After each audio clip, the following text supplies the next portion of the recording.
We might as well do it live, man. We might as well do it live. I called Steve Cunningham. He's like, man, let's do it live. So we just got a special spontaneous show. Shout out to Reggie Owens, man. If you missed that show just now, man, that shit was fucking amazing. You know what I mean? A doctor that's a pilot, scuba diver, play instruments, play saxophone, and is smart as hell. You know what I mean? So uh yeah, we're still going live tonight at 9 p.m. Pacific Standard Time. But I just think that this show is important that we get it live because I'll tell you guys, I invited Paulie on, was that 2 weeks ago, 3 weeks ago? Shit, 3 weeks ago. I don't know how long it's been. So he can feel the pain at that comment that uh um how that comment resonates within people, and I think Paulie miss just was very narrow minded when he said the comments because he thought he was just making reference to black people. But that comment is makes reference to everybody. You know what I'm saying? Not just black people, man. And because obviously he led in with the Devin Haney comments, and then and then he led into. I remember he said, "I don't believe racial oppression is made up," and Russian. What was it called? UK fighters or Russian fighters. I don't want to misquote them, but those guys over there are taking over boxing. You know what I mean? Ukrainian or West what's the term for the Middle East? Not Middle Eastern. What's the term for Triple G that they use? Middle Eastern, whatever the case may be. I don't know. Something like that. So I just sent him the link and he's gonna come in. Eastern European. Thank you. Thank you, Reggie. Eastern European. You know what I mean? And we just gonna have a good time, man. It's Saturday. Y'all ain't got shit to do. Many of us working from home. I'm not working from home today. You know what I mean? But I got to step out in the field a little bit today. But it's the first of the month. You know what I mean? You got to shake hands and kiss babies the first of the month. You know what I mean? Make sure everything is okay. You know what I mean? So he's gonna beam in any second. And yeah, Reggie, damn, it was Triple OJ. I was watching all your comments, man. I watched all your comments. I was reading them and shit. You know, between the kids in the living room watching Trolls 2, me coming back listening and all that. Y'all know what Saturday mornings is like in the house. You know what I mean? I appreciate you, dog. I appreciate you, man. Man, thank you. Thank you. Thank you, Sports 101. For real, I appreciate y'all, man. You know what I mean? I'm committed to this shit, man, for real. You know what I mean? So thank you. I appreciate you for sure. Fred throwing people out today. No, I'm not doing that. You know the irony about it. I'm just waiting for him to beam in. The irony about it is I've actually discounted their rent to. I don't want them to live for free because then they'll devalue the apartment. But I've discounted their rent. That you can hustle for 2 days and make the rent. You know what I'm saying? So I understand it. I've been on both sides of the fence, so I completely fucking get it. You know what I mean? So uh um so oh yeah, he's definitely let us know where his loyalty lies. And you know what I think? You know what I honestly think? There's so many layers to Paulie's like hey Reg, what we gonna keep on giving each other back money or what? We gonna keep on doing that, man. Appreciate you, Reg, man. Appreciate you, man. Throw your fists in there. Hey, speaking of fists, I'll get back to Paulie in a second. I won't forget it. And see if he got the um uh I was thinking we ain't gotta wait till May 19th to do no Malcolm X show, man. We can do it every fucking day. You know, you know what I mean? Like we can do what if Malcolm X was a promoter? You know what I mean? I was thinking about doing that today. What if Malcolm X was a boxing manager? Like those would be some fun topics to talk about, and it's in a contemporary way where we can learn about Malcolm and say fuck this, fuck that. You know what I mean? I think that would be pretty cool. So I was thinking about doing that show today because okay, hold on one second. This is him. Hold on one second, guys. Hey, what's up, Steve?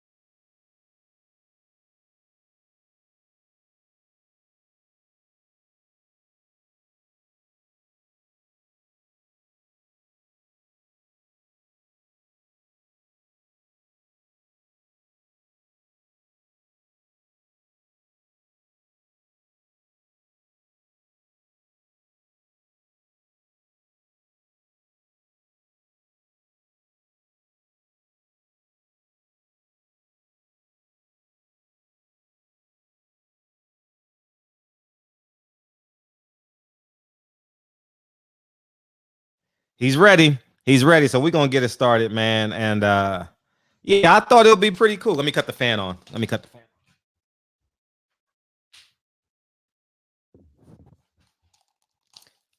Here we go. He's in the building. Oh, Steve Cunningham, man. How you feeling, dog? How you feeling, man? I'm uncomfortable right now. Yo, that link, man. I just saw the interview, a Uh-huh. full clip, man. Oh my, really, Paulie? Like, really?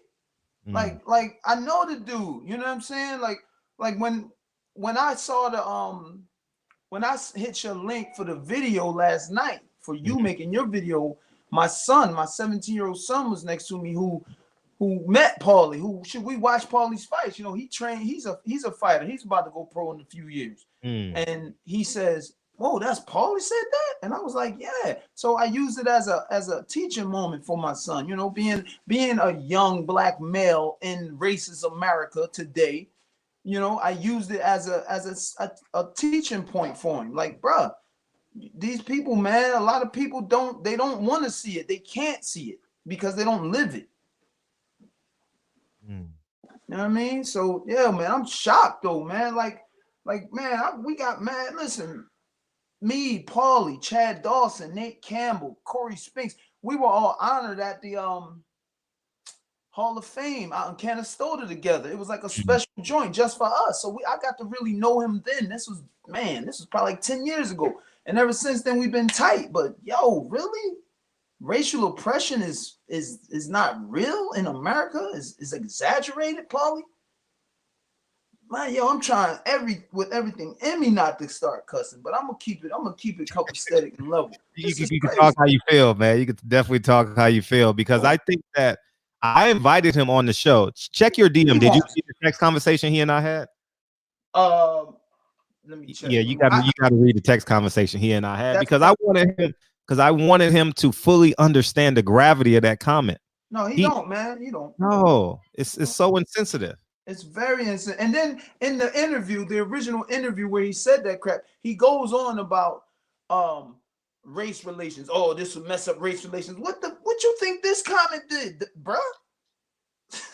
You know what Mm. I'm saying? He talking about Devin Haney and what he said about not losing to a white fighter, Mhm. saying, "Oh, that can mess up race relations. You shouldn't touch on race." And so, what the hell is you talking about, Paulie?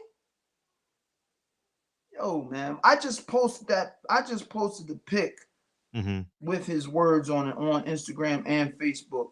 And Facebook about 70 comments in Yeah. with fighters who knew him from New York, who Mm. trained with him, and a trainer. Daniel Jacobs' old trainer hit me up in the comment box. It's Oh, public. Rosier? Coach Rosier? Yeah. He said, Awesome dude. yo, he's like, I gotta call Paulie, what the hell going on? I'm like, yo. Then you got other fighters. It's like, man, Paulie comes from Bensonhurst. Bensonhurst was racist as hell. Mhm. Yeah, So yeah. you know what I mean? So I mean, damn, but this is my thing right here. Now I'm gonna kick you some really real. In these past few years, past 4 years, it seems like the spirit of racism has been so unsettled in America. It's like been ruffled up. These people, white Americans, have been really not every white American, but a lot of them have been showing their true colors as Mm. towards us, towards the so-called black man and black woman in America. I've had to check numerous people. I've ended friendships with white people because of what they've said. I had a white friend tell me something about he lives in a damn beautiful. This guy lives in a beautiful suburb in New Jersey. I've been there. One guy in the area, one black guy in his community. This dude lives in a beautiful suburb, and he says, "Well, I go into Philly to work, and I always see black people hanging out on corners, 12 Mm. o'clock, 11 o'clock afternoon." I'm like, yo, what the fuck?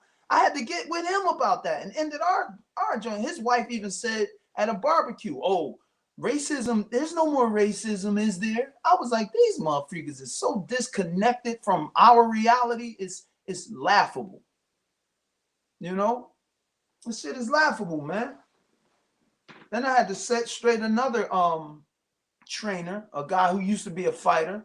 Mm. Caught him in the comment box. That's why, like, it's a good thing with social media, man. You get to see who people are. Oh, you never lie. I be screenshotting a lot of shit, man. Right, exactly. Uh, And just so people won't say I'm, the two-time world champion is a bully or he's a racist. The new thing now is for white people to call you a racist yeah, when you yeah. calling out their racism. Mhm. So just so people won't say, oh, Cunningham's a racist, which they have early. I don't give a damn. It's impossible for a black man to be a racist in America any damn way. Let's get that straight. But I caught this one dude, ex-white fighter. And, he's got the black swag, the black talk, black friends. That's the first thing they throw up. And I caught him in the comment box on the police shooting, blatant murder, unarmed black dude, hands up, cop lights him up. I've been an advocate on speaking about this crap on social media.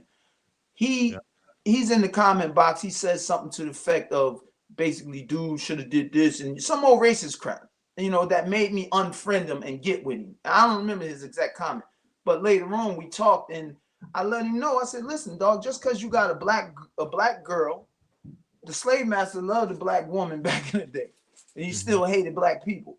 You know what I'm saying? I'm like, just because you know the black lingo, just because you learn boxing from black people, you got a little black swag. Yo, dog, that don't mean you black. That don't mean you know the plight. So I've had to check Muggs numerous times. Other white people, close friends or supposed friends, and some of them I've lost, in these past 4 years. I don't understand what's going on, but you know what? In all actuality, I'm kind of happy it is because you get to see who's who, because I don't like snakes around me, man. Period. Period. You know what I mean? But this, oh man, my wife is eating. We amped up. I heard in the background when we spoke earlier.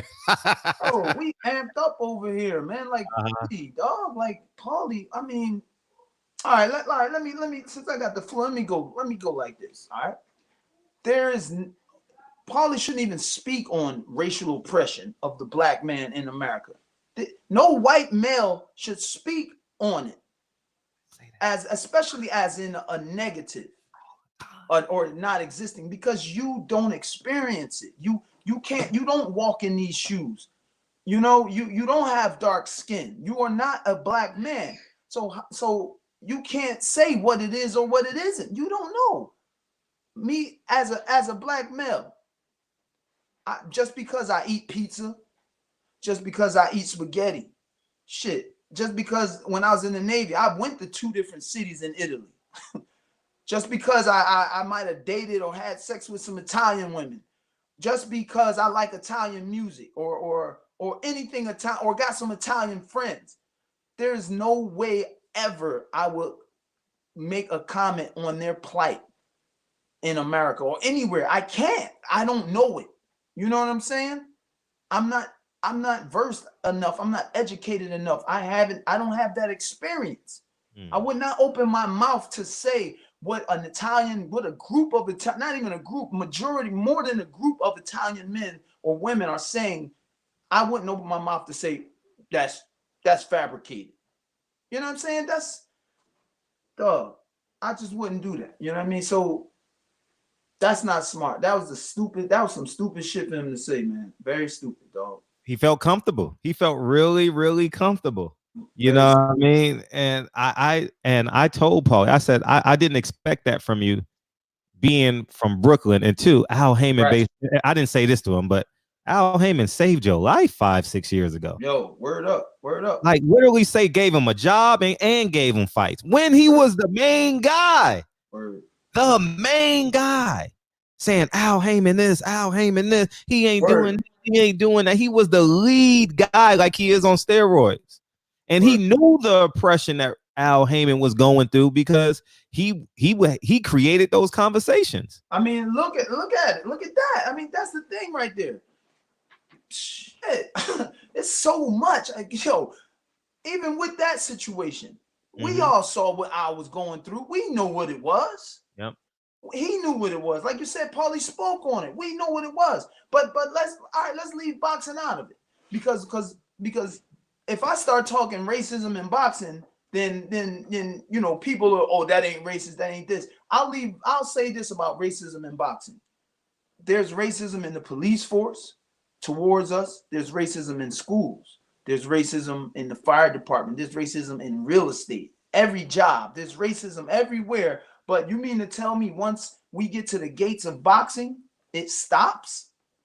You know what I'm saying? That judge that has the swastika on his freaking chest that you can't see, or those white supremacist tattoos, or that mindset, that ideology, he leaves that at the door and judges the fight of a white fighter and a black fighter with honesty and integrity.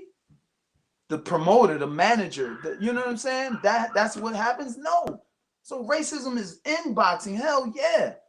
But let's not even touch that. I don't even want to touch that. Let's look at the systematic racism in America, the jail to prison pipeline. Paulie, let's look at that. Paulie Malignaggi. Let's look at that. Let's look at the war on drugs, Paulie, directed at black people. Let's look at the real estate gap, Paulie. Red lighting, man. I'm all this shit. Let's look at the financial gap, Paulie Malignaggi, between everybody else and blacks at the fucking bottom, dog. Let's look at that. Shit, let's look at the police. Let's look at how police devalue the black man versus anybody else. Paulie, shit, you know this shit for a fact in New York. You see, I know he's seen stuff. The fighters that was in my comment box even mentioned this crap. They know it. So shit, there's a black dude sitting on the ground with his hands up. Cop runs up on him, still puts bullets in him. And then the dude is, thank goodness the dude's still alive. He says, what you shoot me for? Oh, I don't know. Fuck you mean you don't know? You think that would happen to a white male? Paulie Malignaggi? The privilege of these, the privilege of motherfuckers, man. Like, and I'm gonna keep it 100. I'm gonna keep it 100,000% real. Paulie Malignaggi is an Italian dude from an Italian town. He hasn't had to experience any type of racial injustice or inequality as a people and as a person, as an individual.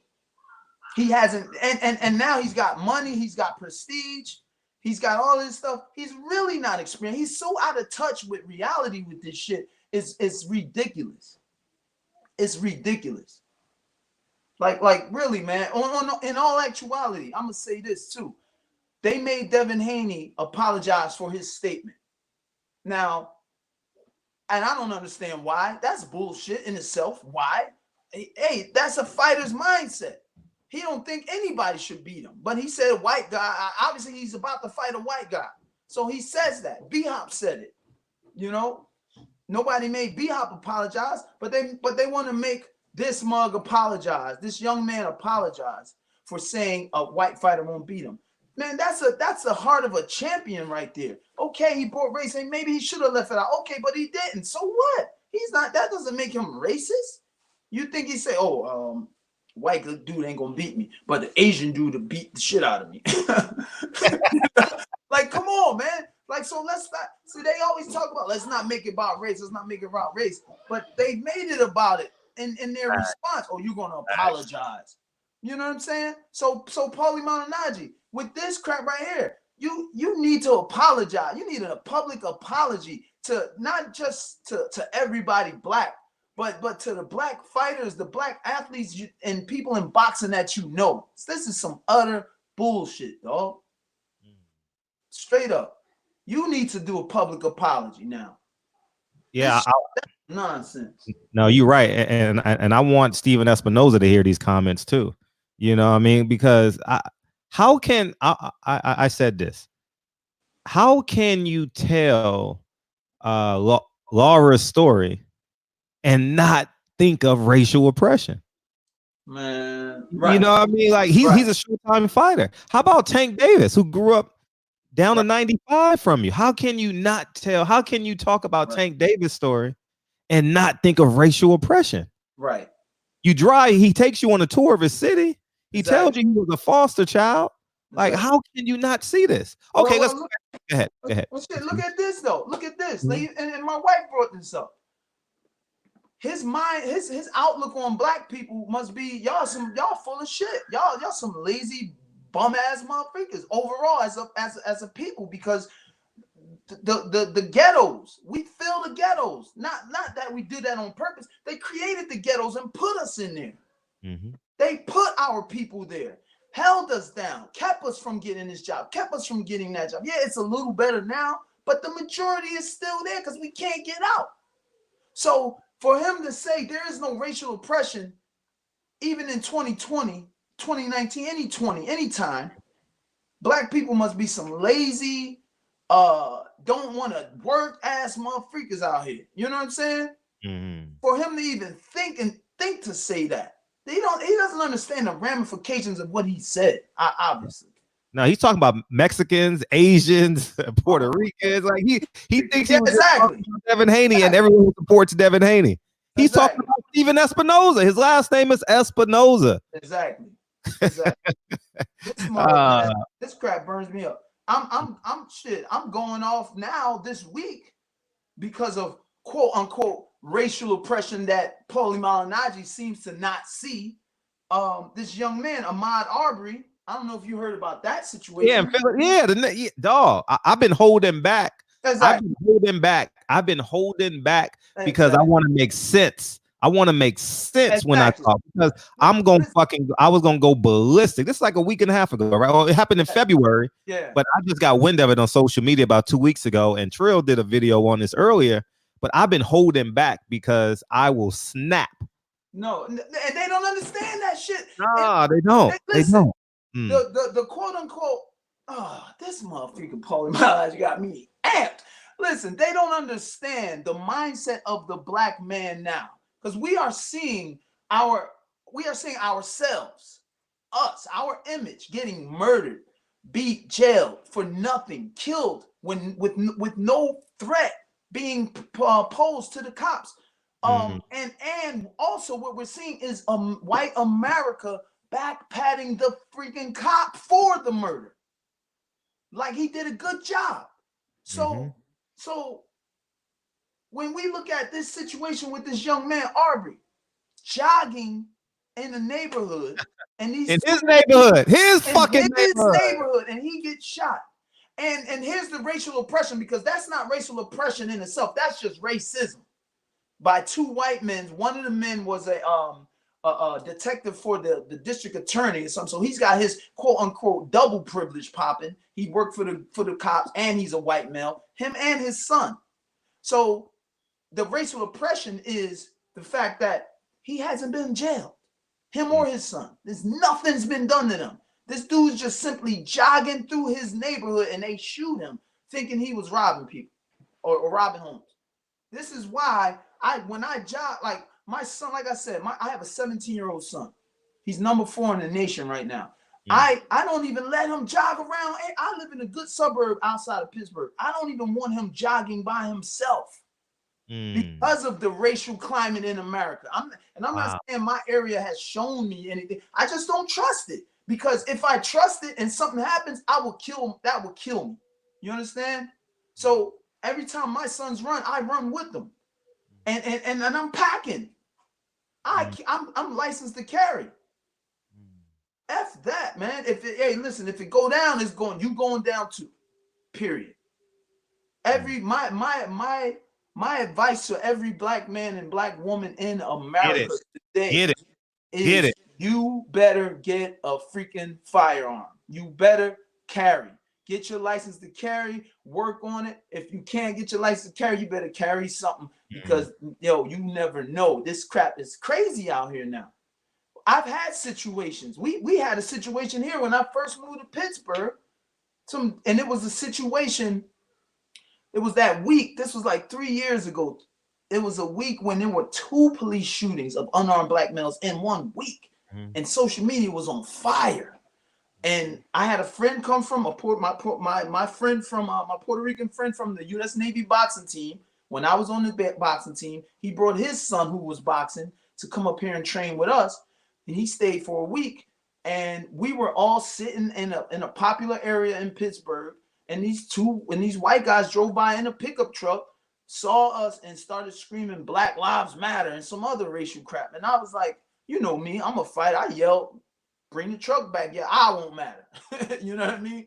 But at the time, I wasn't carrying, and this white woman who was at the store next door, she came over to us, and I was already on point. Me and my homie, because we were in the military, he had my 6 o'clock, I had his 12 o'clock, just in case they came back around to do anything, because we had our families, we had little kids, and my oldest was like 13 at the time.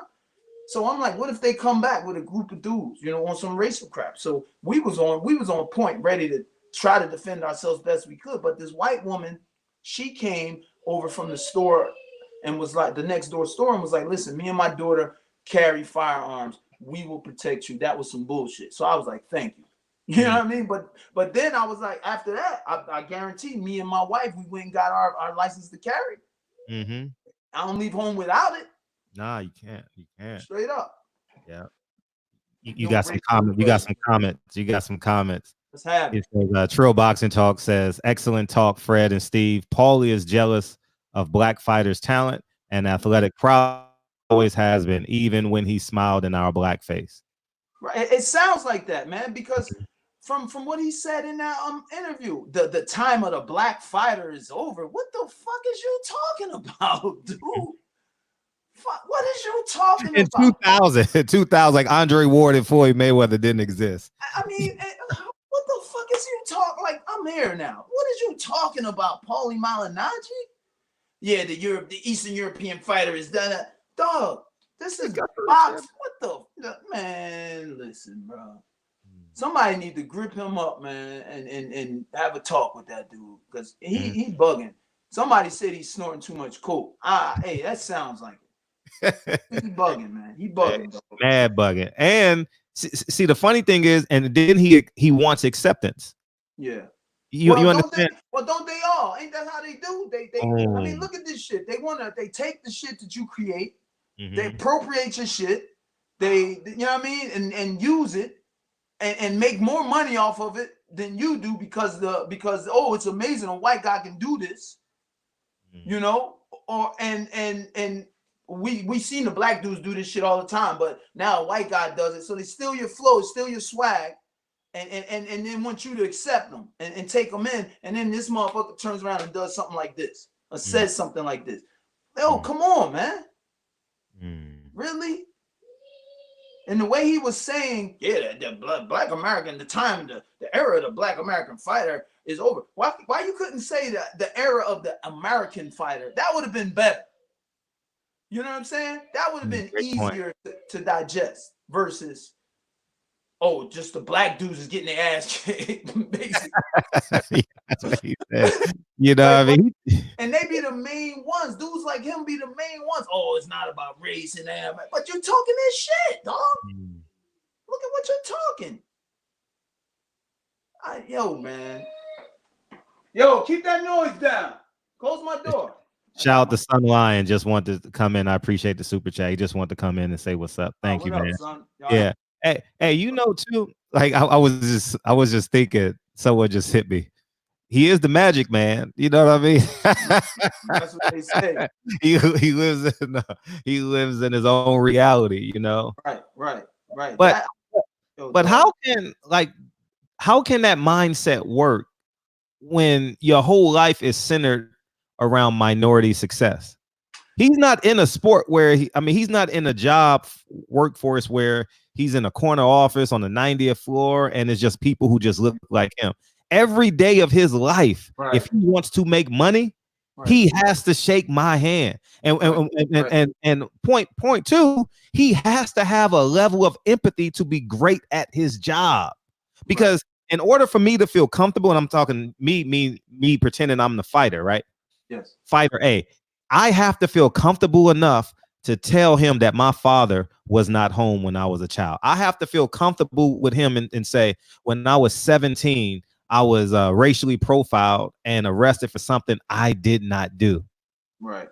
You understand? Like, there's no connection there. Right. Or I'm married, or I'm married now with 4 beautiful kids. You Yeah. know, it's I can't understand in my head I how mean, Steve. Go ahead. how, how does this come from a dude?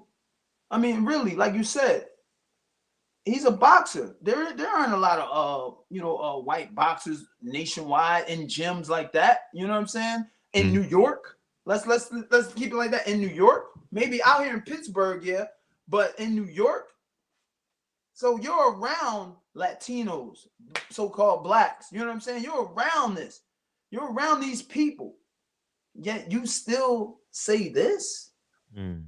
It's and then not only did he say doesn't exist or is non-existent, he said fabricated.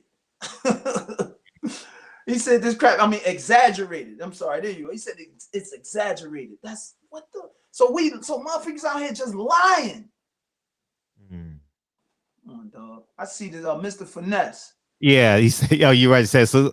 You want to read it? You can read it, man. All right, hey, Salute Fred. Salute Fred. Paulie is an Italian from Brooklyn, New York City. Not only does he know how deep racism runs, he grew up in a racist, hateful environment towards another non-white. He been a double agent. Damn. Mm. Stuff comes out, man. Listen, a lot of people don't. I hear a lot of I like Paulie as a comment. I like him. I like him as a person. I like as a fighter. I like him as a commentator. Mm. A lot of people don't like his commentary. A lot of people say he talks too much and da. Sometimes when you talk too much, you can talk too much, and he just talked too much. Yeah. Right here, like seriously, he put his damn foot. He put his whole ass cheeks in his mouth, man. And the truth be told, he would not have the courage to say that to someone like me or Blue Blood Sports TV. You understand? Like that wouldn't even be a topic of conversation. He would deviate. You know what Paulie would say if I initiated this conversation? Oh, Oh yeah, you're a racist. you see You're what I'm racist. saying? Exactly. Race bait. Exactly my point. You understand what I'm saying? Yep. But because he's talking to a white guy, And that's what I picked up too. Me and my wife picked it up, and I'm like, yo, you're talking to a dude, a UK interviewer from England, and you're talking you're nut sucking like like he literally's nut sucking Eastern Europeans because you're doing an interview with an Eastern European interviewer. Like, come on, man, this guy, man, this it makes me think like, damn, what people are like, oh man, Paulie, something's wrong with Paulie, but yo, he's always been like this. Then yeah, always. you know what I'm saying? Always. I can say that he's probably most likely always been like this. We've seen where the people that have certain thoughts about black folk, they can do business with you, they can make money with you, shit, they'll bang your girls. You know what I'm saying? Yep. They'll do this, they'll play with your kids, but on the other end, F them niggas. Hey, you know the funny thing? I sat back and in between me calling you and thinking about us coming on, I sat back and I listened to what Paulie said and I went to his box rec. And I was like, Paulie thought this shit was gonna be easy. He's like, man, I got Arturo Gotti looks. I'm probably a better fighter than him. I take less punishment. I'm next in line. He never got the Floyd Mayweather fight. He never got the Manny Pacquiao fight. Miguel Cotto took his heart. You know, I mean, he never got credit for the left-hander from Brooklyn, Zab Judah. He never got. Everybody said Zab Judah was too old, and he never beat a prime black fighter. Now, let's say he's jealous of that. Now let's take it to another level. He's chasing Conor McGregor. The reason why he's chasing Conor McGregor's ghost is because Conor McGregor came to America and became the man that he thought he was. Damn. You see what I'm saying? Oh, I can knock out Conor McGregor when his little brother just beat you up. You get what I'm saying? Yeah, didn't he have issues with Conor and sparring? Yeah, Conor McGregor brought him in for sparring. Yeah, and then they actually showed footage of Paulie being knocked down by him. Yeah, so I mean, hey, I'm just me like really, yo, like everybody's a little shocked. I mean, no, let me put it like this. Good point. We shouldn't be shocked. Because more and more people, more and more white males and women, they're showing us a this is what I really think of you. You know, it's coming out. You know what I mean? Shout out to all of those the white people that I know and don't know that don't get down with this. I got some homeboys that are tough, man, with it. You know what I'm saying? I got a white homeboy that tells black dudes like, yo, y'all need to carry my freaking guns. You know what I mean? This same white homeboy is having combos with black dudes about the homosexual agenda that's attacking black men. Man, please don't get me started on that shit. You know, so I got some homeboys, you know, that are white, but Paul, you want to hear something when we get this comment? He said, "Did you peep how the white reporter did not rebuttal him? It seemed calculated." Oh yeah, no doubt. I picked up on that shit too. I was angry at the reporter, but then I said, I don't know this motherfucker. I'm gonna just leave him alone. I'm not even gonna go there because I don't want to fight him and Paulie. So I said, I'm gonna let that burning bush burn and just focus on this one.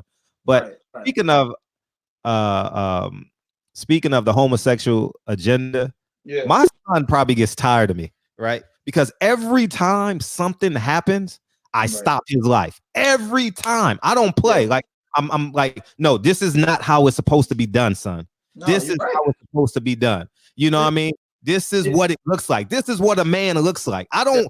Every time the TV cut on, I see some shit. I cut the shit off. I said, you don't do it though. But this is the thing. If you don't do that, I do the same thing. If you don't do that, then that other stuff will seep in. You know, because they under the quote unquote they that are putting this stuff that are cramming this stuff in front of our eyes all day, putting this stuff in the kids' cartoons. It's all in the music, it's in movies, it's everywhere now. You have to tell them, yo, this is what a man does. This is what a man doesn't do.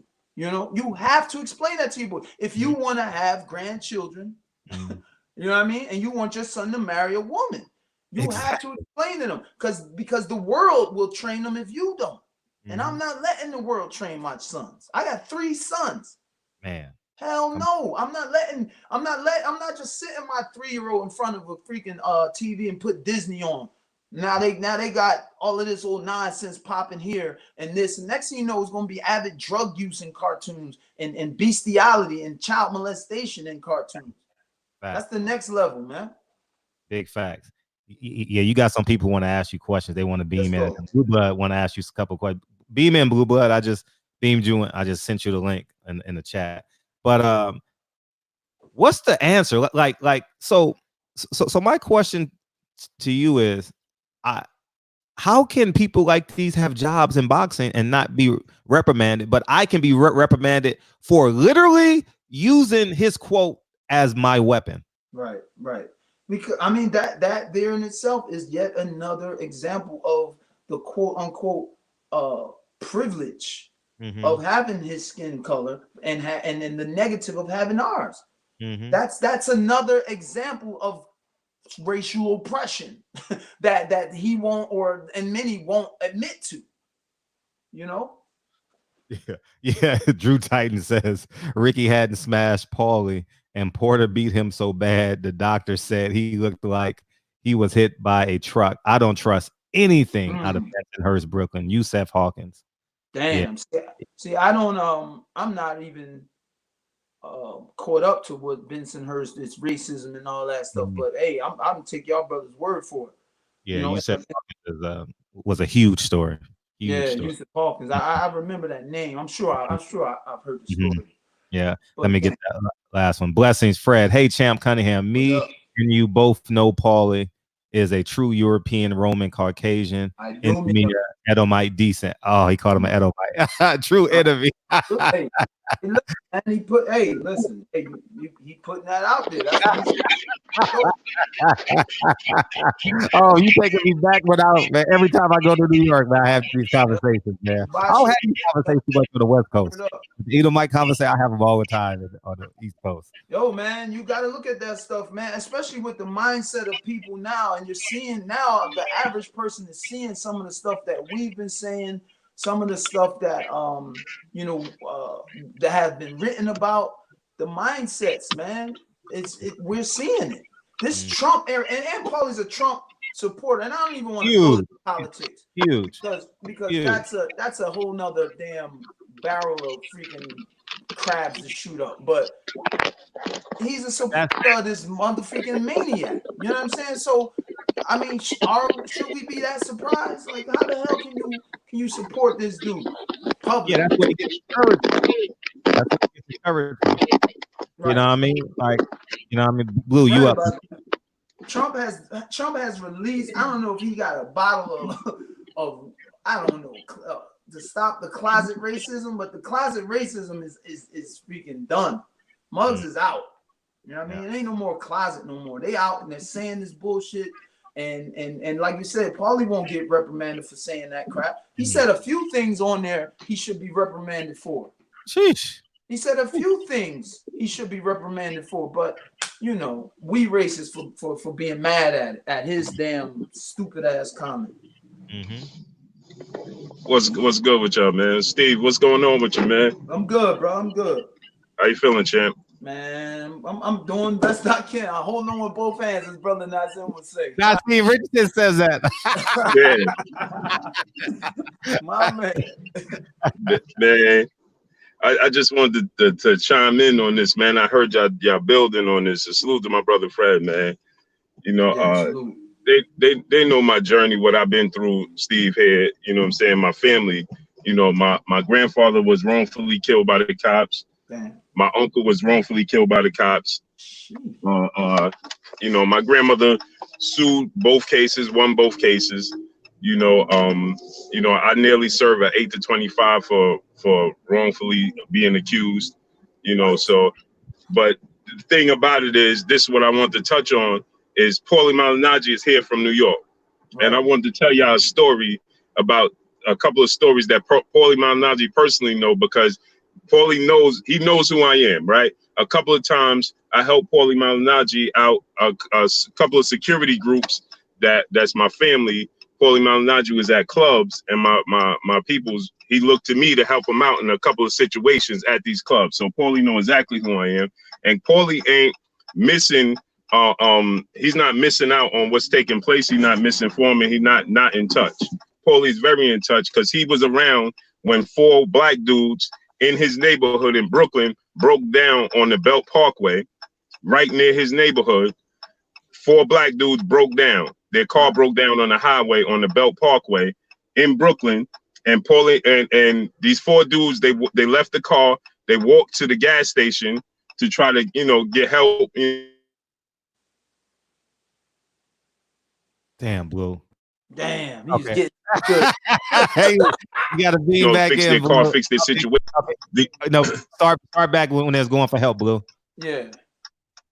Start back when they was going for help. Y'all lost me? Yeah. Okay, can you hear me now? Yeah, you back now. Go ahead. Start when they were okay. So the entire these four black dudes over there broke down. So they went to look for help over there.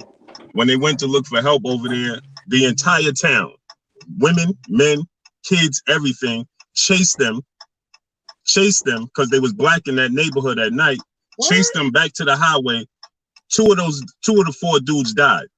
One they beat to death over there. The other one got hit by a car on the highway, and the other 2 dudes got away. But they still suffered injuries and everything. So Paulie Malignaggi understands exactly what's taking place. He understands the racism. So for him to say there's no racism that's made up, no, it's because you on the other side of it. See, Paulie Malignaggi is the racist. That's why he's saying it's made up. Right. He's saying it's made up because he is this. So he's hiding himself from it. That's the only thing you can take from this. I mean, how else can you fit your lips to say that? In America, I mean, let's not even go back then, even to these past couple of years. From the things that's been happening that we see on the news, on social media. How can you fit your lips to say that, bro? Unless you are. So that's probably who he has been and is down underneath this whole time. And another thing, Paulie acting like it don't exist. When he fought Zab Judah, that was built off a race here in New York. Oh, word? That was us versus them here in New York. Yeah. It sure was. It sure was. Everybody was disappointed. Every black neighborhood in New York was disappointed in Zab Judah. Damn.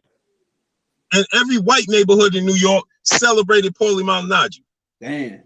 They had a parade and everything for this dude. Wow. So he gonna say there's no racism, bro? It's racism right in your backyard, and you live it. I took Steve. I took Fred and a couple of other dudes to the pizza parlor over there. Oh yeah, talk about before we got over there. I warned them. I told them. I said, "Yo, they don't like us over here, right? Wow. How they treat us, right? They have 4 eyes and 4 arms, man. They were waiting. They were waiting. Hey, Fred, tell them the cops came and sat down and ate next to us. They sure did. I thought I was the only one that picked up on that shit. I swear to God, I'm like, why are these white cops? I was sitting there like, it was weird. It was really weird. It was really weird to me. We're the only two people. We're the only civilization that we get so much trauma when we see police and when we hear sirens. It's like automatic trauma. It's like when it's undescribable and people don't get it. You know what I mean? Man. Right. So for this dude to say something like that, this just further let you know and let us know, confirms what we already know. Like all he did was just put a face to it. Yeah, you're right. So we know what he's about. There's now I want to see how the boxing world handle this situation. Man, because when Bernard Hopkins said, "I'll never let a white boy beat me," or when Devin Haney recently says, "I'll never let a white boy beat me," right? He got to apologize. Yep. You're right.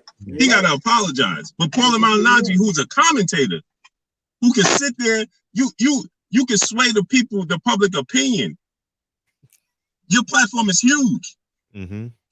How could you say such a thing? Yep. And then at the same token saying, the dominant race in the sport of boxing anyway, he didn't even say Devin Haney's wrong for his racism. He said he's wrong because the dominant race is not the black race. It's the European race. Yeah. But Eastern European. The first thing we hear from these mugs is, it's not about race. It's not about skin color. That's the first thing I always hear when I make a post about police brutality or this or what should be done to kind of combat this stuff. It's just the double standard against us is bananas, but there's no racial oppression. Okay, Paulie Malignaggi. let me get the comment out. But Devin can't say a white boy can't beat me. Yeah, I picked up on that, man.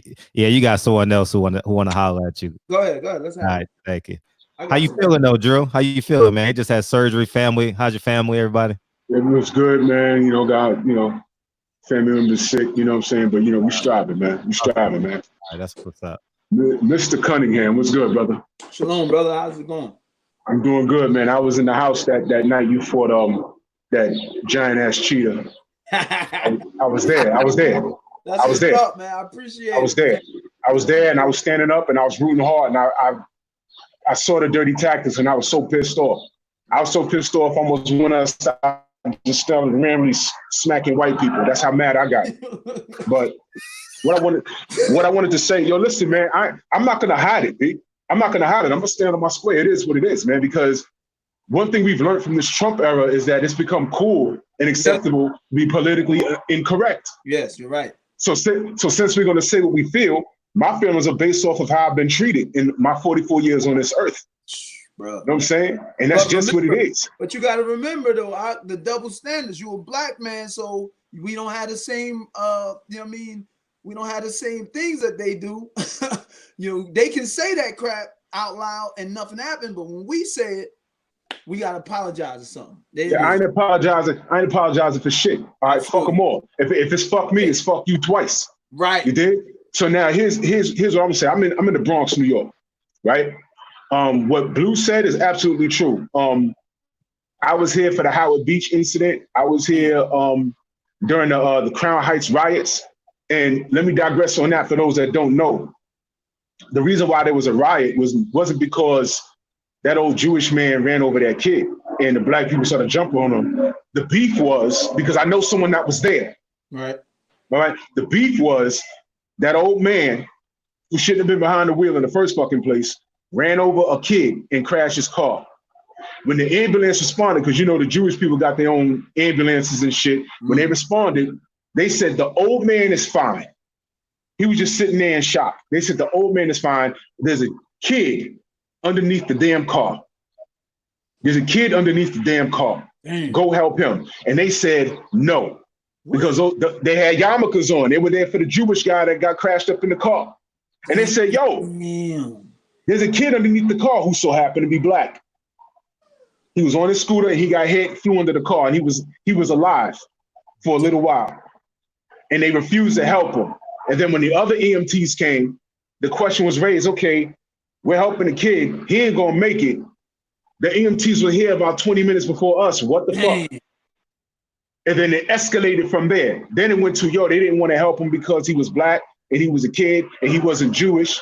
And then they came out in droves talking about get out our neighborhood. They said, yo, we ain't going nowhere. And they started kicking their ass. And then it escalated from there. That's the fucking story. That's what happened. But you can't break. But there's no racial oppression here, man. Ain't no racial There's oppression. no racial oppression. And it makes you wonder if that was just a regular old white kid laying up under that shit dying, laying up under the car dying. Would they have done that? Malignaggi, there is no racial oppression. Racism. Yo, listen. Fucking Man, motherfuck Bensonhurst. I'll never go there. I don't care how good their pizza is or they say it is, man. Fuck that. I put marinara sauce and a block of fucking Velveeta on a toast and call it pizza. Fuck y'all. I ain't eating anything. I ain't eating anything that y'all serve. I'm not eating anything in Chinatown. I don't trust y'all fucking nasty ass hands handling my goddamn food. Fuck all of y'all. Fuck all of y'all. Y'all want to come uptown and eat some collard greens and pig knuckles? That's on y'all. But I'm not eating nothing from these motherfuckers. I lost respect for them a long time ago. I'm not going in your fucking neighborhood. I'm not buying shit. Yo, man, I was just telling 78 on Instagram. He posted a picture. A Korean store or Asian store is selling Kobe Bryant shirts with his daughter on it. Wow, really? Think about that for a second. Think about that for a second.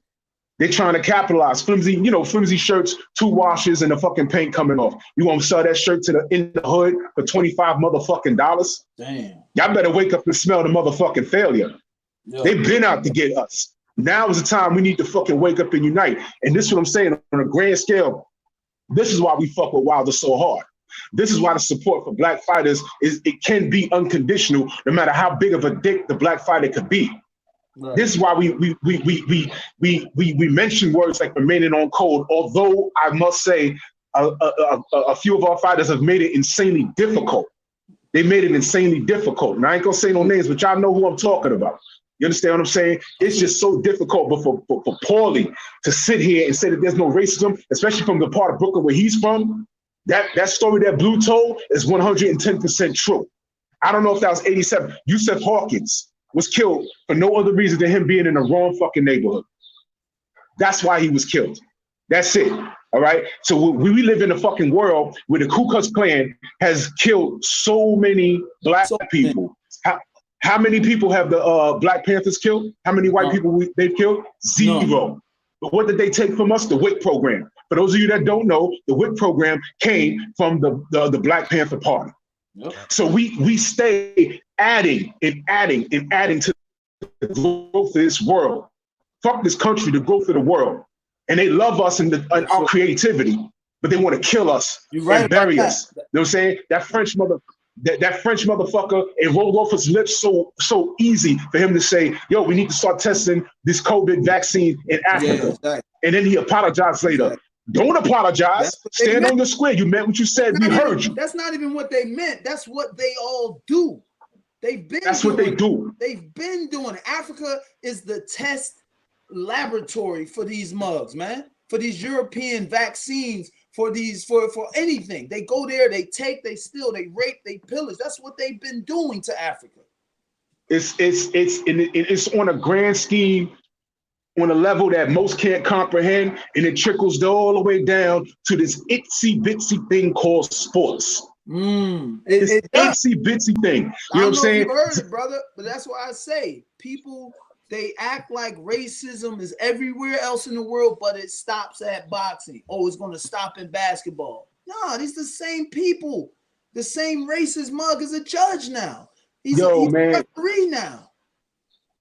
And they wonder why I get enraged when people talk reckless about Wilder. If you want to talk about sports and and his style or whatever, we can keep the conversation there because everybody needs work. But when you start talking, when you start slide, it's the same conversation I used to have about Floyd Mayweather. If you want to talk about the sport itself, the guy's a master in the ring. All right. But somehow, some way, when you're talking about the guy, it always ends up about women beating and everything else. And I'm like, hold on, what kind of conversation are you trying to have here? No doubt. Okay. And when you woke up, you know what, fuck it, I'm gonna go ahead and say it.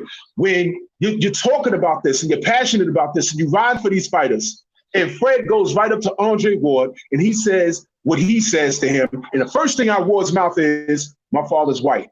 Yep. Done. I have nothing else to say. I have nothing else to say. We rode hard for that, brother. And that's your response? Your father's white? Fuck you and your dad then. You made your choice. I ain't got nothing to say. When Bernard Hopkins remained quiet on those fucking emails, you told me who the fuck you was. And let me tell you, you can call it God, you can call it Allah, you can call it Buddha, you can call it that 8-armed elephant that the Indians pray to, but I believe the world is 360 degrees. And you get what you put out. If you work out, you get healthy, and the byproduct of you working out will be you looking good with your shirt off. If you eat wrong and you smoke and you drink, you're gonna kill yourself eventually. Okay, so when Bernard Hopkins said, "I never let no white boy beat me," he said it to Joe Calzaghe. I rode with him, and you know what? He lost on the cards, but he fought Joe, and he knocked Joe on his ass. And I left that fight saying, like, you know, if Bernard maybe was about 8 years younger, he'd have beat the shit out of Joe. But you know what though? Years later, he got quiet on those emails. In his last fight out, his ass got knocked out the goddamn ring by who? Joe Smith, a white boy right here up here out of Long Island. Yo, fill me in. What's the emails? I'm not caught up on that. Oh shit. Drew, Eric Jenkins said Drew's tight and spitting life bars. Go ahead, Drew. Go ahead, Drew. Go ahead. I'll add my truth to it. Go ahead, man. Go ahead, bro. I don't know how much time you have. Go ahead. Nah, B. You know, I'm tight right now, man. This has been a very fucking rough year for me, and I'm not biting my tongue on anything, man. I'm so sick of these. I'm so sick of these fucking these. And hear me out on this. Racist. Yeah, right. Racist white people. Yeah, racist right. Exactly. white. Exactly. That has to be made clear. Okay, I got a problem with them. Right. That has to be very clear. I'm not lumping everybody because you got racist black people. You got self-hating black people who I would and see, this is my thing in 2020 moving forward. I said, I'm not arguing with no nigga that Harriet Tubman would have shot. I'm not arguing with y'all niggas no more.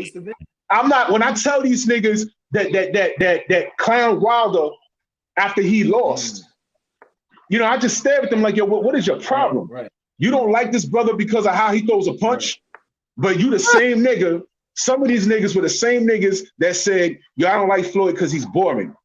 Right. And some of them niggas were like, yo, I fucks with Floyd. And I just had to tell a friend of mine, I said, the reason why you and I fucked with Floyd was for two different things. Yeah. See, I protected Floyd because every time I went on YouTube or tried to have an intelligent boxing conversation about the sport in the ring, these motherfuckers started talking about other things. Yeah. You know what I'm saying? They started bringing up other things. It's apples and oranges. I had to stop them. I'm like, all right, nigga, you don't like Floyd Mayweather because he beats women and he wears Gucci and all this other shit. You know what I'm saying? But okay, you gonna turn right around and tell me you the biggest Mike Tyson fan? Mike Tyson you can put together a mixtape of the craziest shit that Mike Tyson has ever said. I mean, and I'm gonna go further than that. I'm not even gonna say the pleasure, but I've been around Mike in the 90s. And listen, I'm a tough dude, but that's Mike Tyson. Right. You get what I'm saying? And it's like, unless I got a hammer on me, and I'm not talking about a hammer like when you, I'm talking about the burner. Right. All right. I wasn't fucking with Mike back then. All right. Fat Joe told a story about how they were trying to get into the tunnel, I believe. And it was filled to capacity. Mike pulls up with his entourage. He says, yo, Joe, what you standing out here? Damn, we lost him. Damn. He'll come back in a second. Oh man, I mean, everyone hold their breath right now. Yeah, right. Y'all got me? No, Yeah, start from the fat. top. Go ahead, start from the top. He was walking into the club. Fat Joe, yeah. Oh, Come on. Yeah. Go ahead. Sorry, go ahead. Okay. Yep. Mike goes to the club. The bouncer's all of like 6'8", like 400 pounds. And Mike starts chasing the bouncer around parked cars. Damn. That's a true story. That's a true story. That is a true story. You know why? Because I saw it. I was on the corner. I was in the corner, all right? And Mike used to bully for back in the day. There used to be photographers with the Polaroid, and they put their banners up, and you used to pose with your girl or with your boys or whatever with the blunt in your hand. But they say Mike was crazy. Yo, listen, crazy's 24/7. Right. Mike was just turned up all the time because there was a set of niggas that Mike ain't fuck with, and those are the drug dealers with the BMWs on the corner because they said, we ain't playing with that guy. He come away with that robot shit, we gonna plug him. And Mike knew that. Crazy's 24/7. All right, crazy's 24/7. All right, Mike wasn't crazy. All right, he just acted stupid. All right, and I said all that to say this. You can't tell me Mike Tyson is one of your favorite fighters, but you hate Floyd and you can't stand Wilder. None of that shit makes sense to me. You can't make it make sense. You can't even tell me you're a Knicks fan. Because I was also around when Anthony Mason, God rest the dead, all right, his 6'9", 300-pound ass was fighting off like 20 fucking cops. I saw that with my own two eyes. It made the paper out here. So you love Anthony Mason in the Knicks. You love Mike Tyson. You fucked with Floyd because of that flashy shit, but you got a problem with Deontay Wilder coming out with a fucking suit. You don't like how he throws a punch. Listen, I don't care how he's throwing a punch. I look at that record and I'm like, yo, 41 grown-ass men bought the farm at full price. You can't, what the fuck are we really talking about here? You killing me here. No, he killed you. And then when the mother came out that goddamn mask and he's wiping his eyes, looking all crazy, I said, oh shit, they got him. And I'll go even further than that. We all laughed when AJ got his ass whooped. I did. The Brits were in the streets drunk as fuck. I laughed. But in hindsight, I got a friend that was down at MSG calling me on the phone like, yo, and he's not a boxing fan like that. He just works at MSG. He said, I'm downstairs. He said, what's your man's name? That's just lingo we use. Your man. He said, what's your man's name? I said, Joshua, Anthony Joshua, what's wrong? He said, yo, he keep coming out the goddamn dressing room. Nigga ain't got no goddamn shoes on. He's sweating. He look like he got to take a shit. I said, what the fuck's going on? He said, I don't know. He said, what's the white guy's name? Tall nigga. I said, Eddie Hearn. He said, he's flush red. He's on the going on in this fucking dressing room. Then he comes out looking all bothered. Then you know how the fight went down. He eventually gets knocked on his ass. Now I'm going to ask you, we laughed when it happened. We partied when it happened. But I'm going to ask you, did AJ look normal? The answer's no. Did Wilder look normal? The answer's no. Who's the last champion standing, undefeated, that they're celebrating? The big white boy. Coincidence? I don't think so. It's not a coincidence. It's not conspiracy. I had Freddie Pendleton on my show, and he said 100% he got poisoned during his Felix Trinidad fight. He was in that fight. If he kept it up for 12 rounds, they may have robbed him, but he was in that fight. Round 5 or 6, he looked different. He gets hit in the body, fights over. Like nothing. He told me that his trainer put some shit up his fucking nose, and he just felt buzzed ever since. But his trainer turned around after the fight and bought a brand new house. So it's not beyond the scope of reason that you motherfuckers get, I'm talking you, Cunningham, y'all get poisoned. I feel you. They fuck with y'all, 110%.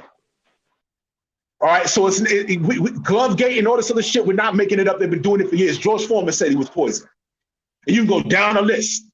You understand? I just find it funny how AJ has a loss, Wilder has a loss, and only the undefeated motherfucker is the 6'9" fucking cracker. And I'm gonna call him a fucking cracker because he's a goddamn cheater. How the fuck do we celebrate this motherfucker who's a known coke user? He masturbates all over the place. He's running around with fucking banging Adam West shit. All right, coked up, fucking prostitutes, lying about eating pigs with the dick attached. Comes over here and his story is a fucking some sort of accomplishment. Meanwhile, we got people in our neighborhood that beat drugs every day, ducking bullets and coming out the hood and making some of ourselves. But his story gets celebrated. This guy's a fucking criminal on his soil, so much to the fact that he can't even apply and get a goddamn boxing license. So if he does find a way to fight AJ, it's happening on our fucking soil. No one is holding him accountable to that shit. So you got to understand, when I see a black person laughing or talking reckless about the black American heavyweight champion, I got a problem with these motherfuckers because they don't know. And don't tell me you keeping it about boxing. Don't tell me that shit. Because while you say you keeping it about boxing, white media is not. They're going to remind you on a daily basis who the fuck you are. You ain't nothing but a goddamn nigga. At the end of the day, we don't care how many fucking championships you've won. They don't care if you Michael Jordan. They don't care if you Kobe, bro. You see what they did to Kobe as soon as he died? You see what they did to Mike? Yeah, right. Mike went to jail on some bullshit. He went to jail on some bullshit, but the bottom line is he went. See how they treated Larry Holmes? I can go on and on. Jack Johnson, you know what I'm saying? Steve, I was there when you fought the guy. I was there when you fought the guy. I was there. And I was like in the fifth row. And I tell you about that. It's like after the fight, people, all my peoples is like, damn, why you ain't do nothing dirty back to the dude? And I'm like, for two reasons. I'm like, one, what I'm training to do is working. You know what I'm saying? What I train to do is working. Two, if I go to do some dirty crap like punch him in his balls or whatever, I would have got penalized. I would have got disqualified. You know what I'm saying? Whereas he can do all of that crap, numerous fights, and never get points deducted or get DQ. But so it's a double standard, and I identified that double standard and made the decision like I can't do that crap. I can't do nothing illegal back to counteract his illegal because they're gonna get me for it, most definitely. Yep. The ref said that was the dirtiest fighter he ever refed, and he had Galata twice. Yep. Rest in peace to Eddie Cotton, man. That was Eddie Cotton. Yeah, at your fight. Yep, that was Eddie Cotton, man. He's a good see what dude, I'm saying? Man. We had a talk after that fight. There was an IBF convention. Wow. And Eddie came up to me because I kind of was I was very vocal about, damn, he should have been disqualified because I had filed the protest with the New York State Athletic Commission, and Melvina Lathan was the president or whatever, head of that at the time. It took us a month to get this chick on the phone. It took us a month to get the New York State Athletic Boxing Commissioner on the phone to even set up a meeting for us filing the protest. So when we filed the protest, my wife, my lawyer, John Hornerer, shout out to John, everybody know him in boxing. They pulled up the laws, the rules, and the New York State Athletic Commission, and it said verbatim what Fury did to me was illegal. So that fight should have been overturned. And when my wife, who was my manager, when my wife started spitting out those codes and the articles for the rules, Melvina Latham, they had this look on their face like, oh, these motherfuckers read, these Negroes read. They had that look on their face, and I was like, we got them. And 2 weeks later, they wrote back. They hit us up and was like, we didn't see anything illegal done in the fight. The fight stands. So I'm like, yo, they protecting this dude. That's what it is. Dogs, I was there. I was there. I was screaming like in the fifth row. I was there. I'm like, why? Yo, you too big to be a pussy, B. Yo, right. And that would listen, dog. That's why I was angry at the press conference. When we met, we were in New York, in Manhattan. I was pissed. Normally, I don't get mad at press conferences. I'm not that fighter. I'm not that dude that want to fight at the press conference. But I was inches away from punching Fury at that press conference, and that is no lie. Because I'm saying to myself, dog, you already bigger than me. You're already a heavyweight. You're already 6'9", 270. On paper, you should beat me. It's already written. I was already written off. So I'm like, for you to be talking all this extra smack, dog, this is overkill. You know what I'm saying? I'm like, it's overkill. So I was just like, yo, dog, this is some corny shit. It's real corny. But they didn't know I was gonna do what I did, and made him have to cheat to get the win. You know what I mean? The problem I have is that he gets a pass. They disregard the cheating. No and here's the funny shit: the fact that he's getting away with it, it displays an extreme level of cognitive dissonance amongst these hating ass fans. And I'm not only talking about the UK fans. I'm talking about these delusional motherfuckers walking around here. All right, because his cheating is well documented and it's on fucking video. Gloves, what he did to you in the ring. You know what I'm saying? Hitting Wilder with a floppy ass glove. Ricky Hatton.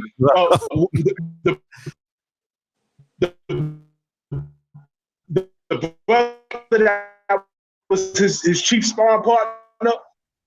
All of this shit is well documented. All of this shit is well documented, and everyone's ignoring it. They're not saying that, oh, it's fugazi. They're ignoring it. That's the problem, and that's what I'm saying. This is symbolic of how Black people are treated worldwide. It's symbolic. It makes all the sense in the world, from sports all the way up to the president in office. You understand what I'm saying? Right. How the fuck is it? Larry Bird was quoted saying, "I felt it disrespectful when a white person would defend me." He was inadvertently giving Black people props because he felt that Black people gave him the best challenges. Right. Now, how the fuck can he say that? And he said that in shit in the 80s. How the fuck can he say that and his own people don't throw him under the bus and say, yo, look, man, you can't say shit like that? Because white people can say these type of things and not get a recourse for it. When we say it, they want it's the end of the world. You know, it's the end of the world. B-Hop, they went at B-Hop crazy when he said what he said. And let's take it. Let's take the B-Hop and the young man who just said it, Devin Haney. Yo, we are champion. It's not even no black or white thing. This is being a competitor. They just put a label to it. Yeah. He just, hey, no white dude's gonna beat me. He's about to fight a white dude. B-Hop was about to fight Joe Kawasaki. I can see if they were about to fight a Mexican dude and he said, man, no white fighter gonna beat me. Yo, man, that's wild. What are you talking about, dog? You about to fight a Mexican. You know? It's competition. People don't understand when a fighter gets a call, yo, Cunningham, you about to fight Amir Mansour. From the phone call, I'm on tilt. You might not see it, but on the inside, I'm prepping for war mentally. I ain't even hit the gym yet. I'm amped up. I'm sweating. You know what I'm saying? I'm ready for war. So some people handle it different. I know a guy like B-Hop talks his way into a corner to where he has to fight out. He performs. That makes him perform better. So a white boy won't beat me. That's him putting himself into a corner to fight good. But you know, any excuse doesn't matter. You know, any excuse doesn't matter to these people. Well, I'm gonna leave y'all brothers with this. Why is what Devin said is wrong? But Oscar De La Hoya at the time, when he was married to his Puerto Rican wife, which was totally his beard, because that guy's all homo and half a bitch. Why was it okay for his wife to say, please don't ever fight another Puerto Rican fighter after you lost to Trinidad? Why is it also okay for Canelo Alvarez to say, I'll never fight another Mexican fighter? And it's well documented, and I have the link. Right. I have the link. He said it. Why the fuck is that okay? Right. If Wilder came out tomorrow and said, you know what, I ain't fighting no more black fighters. If every black fighter said, you know what, we're not fighting no more black fighters, whether they're African, whether they're Cuban or whatever, we be deemed as racist. But guess what, Paulie? That disproves half the fights in the world ain't gonna happen because who the dominant fighters in the sport right now? Ain't Europeans. It ain't Europeans, motherfucker. Lomachenko, Fury, and who else? Huh? Who else? Damn. Who else?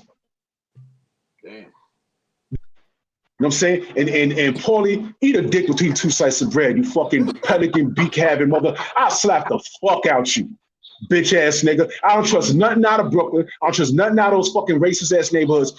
Fuck you with a stick of dynamite, Paulie. Fuck you with the lit flare. Fuck you to death. Fuck your entire bloodline.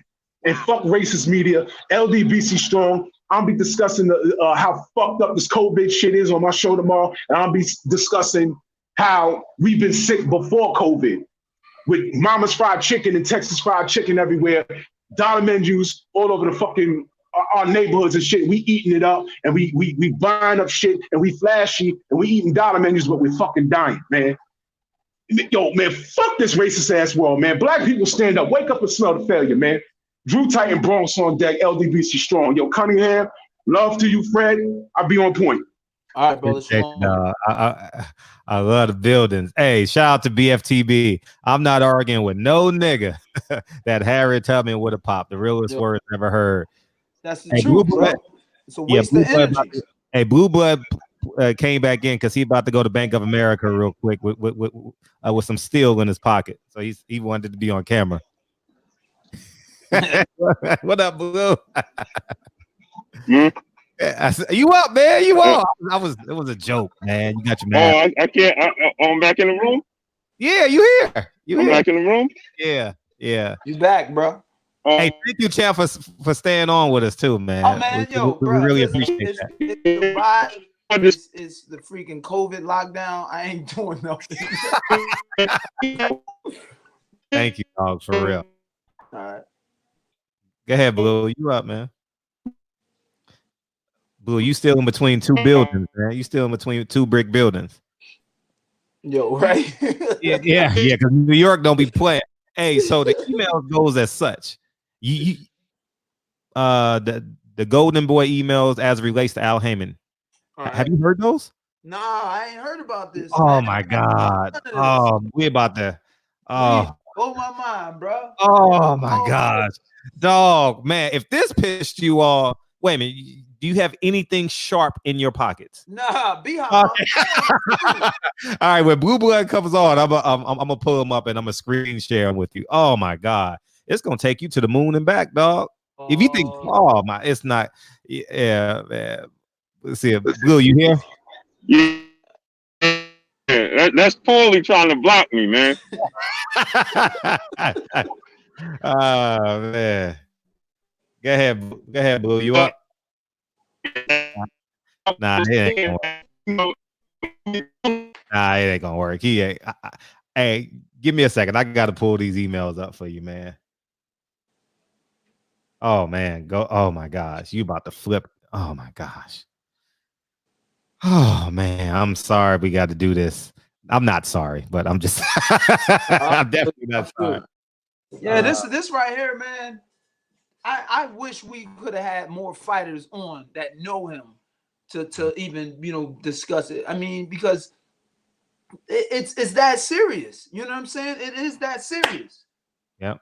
It's as serious as this. I know a trainer who's a racist. I know he's a racist because of the things he said to fighters that they sent me screenshots of. So I'm like, how can this mug train black dog? You train black fighters. How the freak can you think like that and still train black fighters? You know what I'm saying? A trainer has to have their best interest at heart, a fighter's best interest at heart. Overall, that's the thing with me and Brother Nazim. This is why our relationship goes far beyond boxing.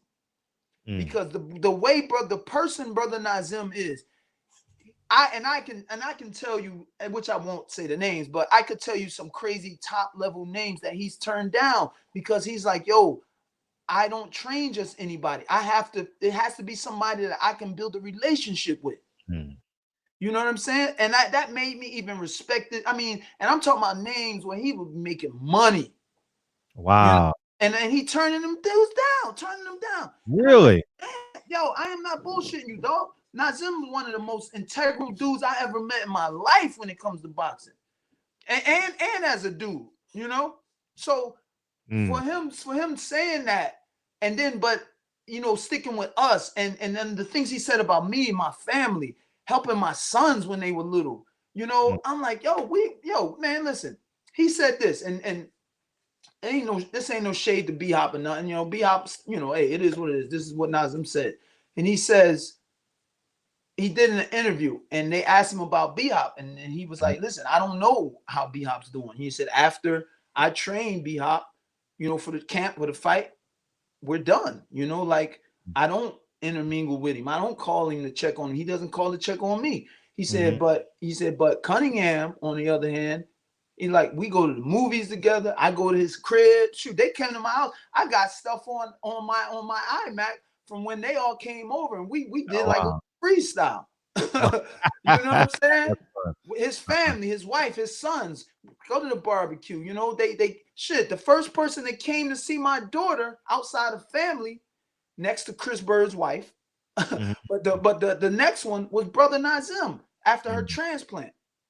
Wow. He called us and was like, "How's she doing?" And we was like, "Yo, she about to wake up." He's like, "I'm almost there." 4.5 hours away from Philly. You know what I mean? So that's the type of dude Brother Nazim is, man. Beautiful. All right, man. I got to share these emails with you. Yeah, let's go. Oh my gosh. Damn. Oh, I'm gonna read it. He says, this is a Ring TV employee talking to the PR guy at Golden Boy. All right. Okay. He says, let's get it. Let me get the English version. I just had it. He called him. He says, I think my article goes deeper into what that nigger is doing. He is a scumbag, end quote. And this is the nigger being Al Heyman.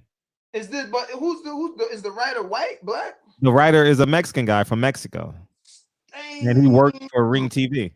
And he's talking to Ramiro Gonzalez, who you know is, you probably don't know him by name, but he's the main PR guy for Golden Boy. Dang. And he also called him a black Hitler, and but that's the meat and potatoes. Like he called him yeah. Damn. Yeah, man. This is, man, I'm telling you, man. And then check this out. Check this out.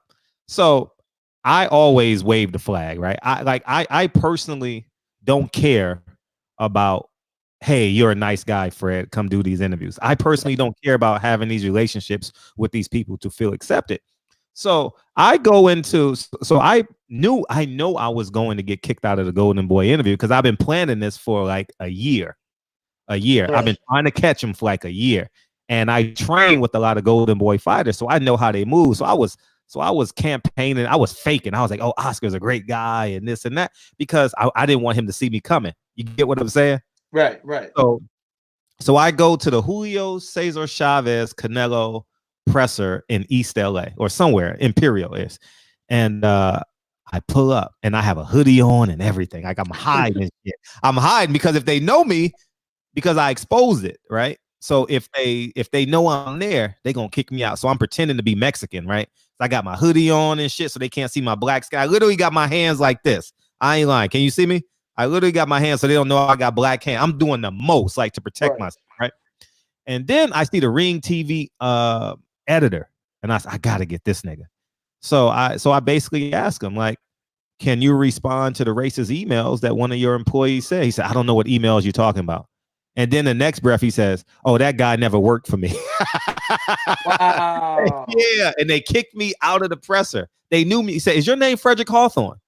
I said, yes, by way and I didn't fight him. I just took my credential off and handed it to him because I knew I was being kicked out. Yeah, man. This is, yeah, man. It's that's the world we live in, and it's just I want to let these fighters know that, like, they're safe. They have a platform. You know what I mean? Because this YouTube, you won't a lot of fighters, man. You won't get them. They won't speak their true mind because they trying to get there. You know what I'm saying? Like, I've already been there and done that. You know what I mean? And I'm with Heyman, who obviously F them. You know what I'm saying? Yeah. Already obviously like F them. So there's things that I say that I probably wouldn't have said back years ago. You know what I'm saying? Because I was trying to, you know, like you got into the press conference. Hey, Austin's a great guy. You know how shit, not even just that, just for everybody to know how black people do every damn day going to work, you know, in situations. They know their job's freaking racist. You You know what I'm saying? They know their bosses are racist. Shit, I was in the United States Navy with racist supervisors. Mm. You know? And you better smile, tuck in your damn shirt, shine your boots, and say, yes, sir. Petty officer, sir. You know what I'm saying? So, hey, man, so fighters ain't gonna, a lot of fighters aren't gonna rock the boat because they know they don't want the door to close on their, you know, hey, I want to get there, I want to be world champ. So yeah, we'll eat. Black people are professionals at sucking it up. We mastered that craft in America. Period. That's Shit. part of our DNA. That's part of our like exactly. configured DNA. Like that's part of our simulation process. Yeah, look at, you can Google this too. Things You gonna like have that me on one are today. things like that are passed down through DNA. That's a scientific fact. Google that crap. Those type of things get written into your DNA.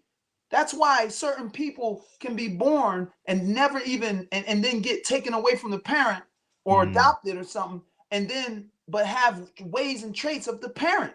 Never met them before.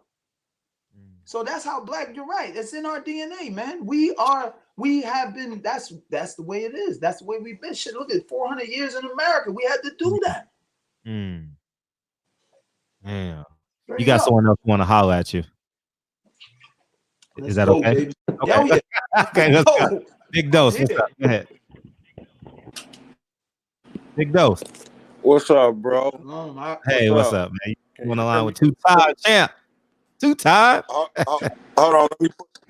Yeah, there you go. Yeah. Hold on. Let me close this window, man. What's going on to my peoples, man? What up? Shit, telling Steve, man. Much respect to you, brother. Thanks, brother. It's like the third time I heard you talk, man. Man, I agree with everything you say, bro. You be spitting that real, man. I appreciate that, man. And Fred, I appreciate you, bro, for confronting them on the racist emails. I know you was the only one that did it. Damn. Only one, dog. Only one. Ain't nobody else get kicked out. You know what I'm saying? Right. And that ain't no shot to, you know, any of my brothers that didn't do it, but we all should have did it. Exactly. If you let it go, if Muggs let it keep going, it's gonna keep going. If you don't check it, you got to check it at the door, man.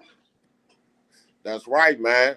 And I want to talk about one other thing, man, that's really bothering me, man, is that, you know, we got some of our brothers, man, talking about Trump is a good guy or something, man. Man, listen, he's okay, man. Oh, because he let me know how he feel about me, so that's why I like him. So because he let you know that he hates your guts, you like it. What type of shit is that, man? You right, big Dose. Listen, I don't mess with the politics because I don't vote, right?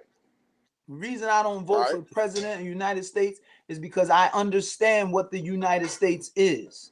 I know the United States is not a country. It is a corporation that was bought and paid for in 1933. I went to a 2-day seminar about this stuff. Wow. 2 days in Philly. I know what this is. Every corporation has a CEO, and it ain't the president. So I don't even people who start coming to me talking about this and that, president that, I'll be like, man, y'all go ahead and have fun with that. I'm cool. I know what it is. It's just all smoke and mirrors, man. Hey, you know what scares me though? Like, you know, the brother Young Pharaoh, man, he got a large following, man. Yeah. And he really on this Trump train, man. Yeah. You know what I'm saying? He defending this motherfucker, man. Yeah. You know what I'm saying? He got black people on there talking about Trump 2020. Like, he got like 250,000 followers. You think, you know, if we get 10,000 people in each district that really matter, man, to vote for Trump, man, that could sway the election in Trump's way.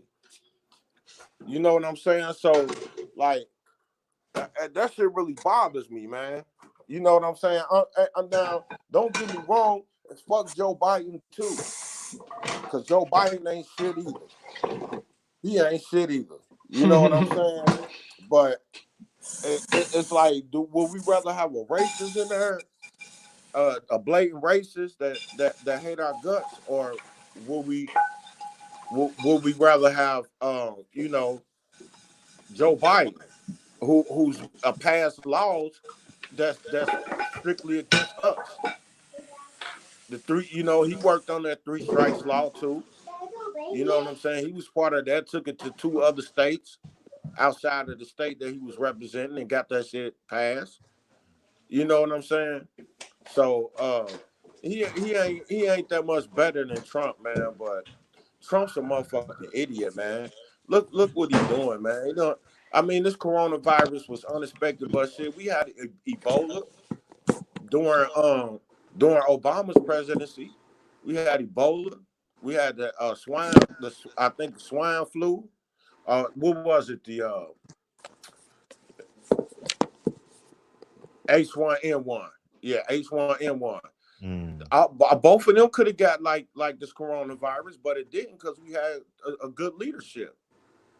And with this idiot that we got in the fucking office, who only take 3 briefs a week, and they got to be short with pictures, and they got to say his name and shit.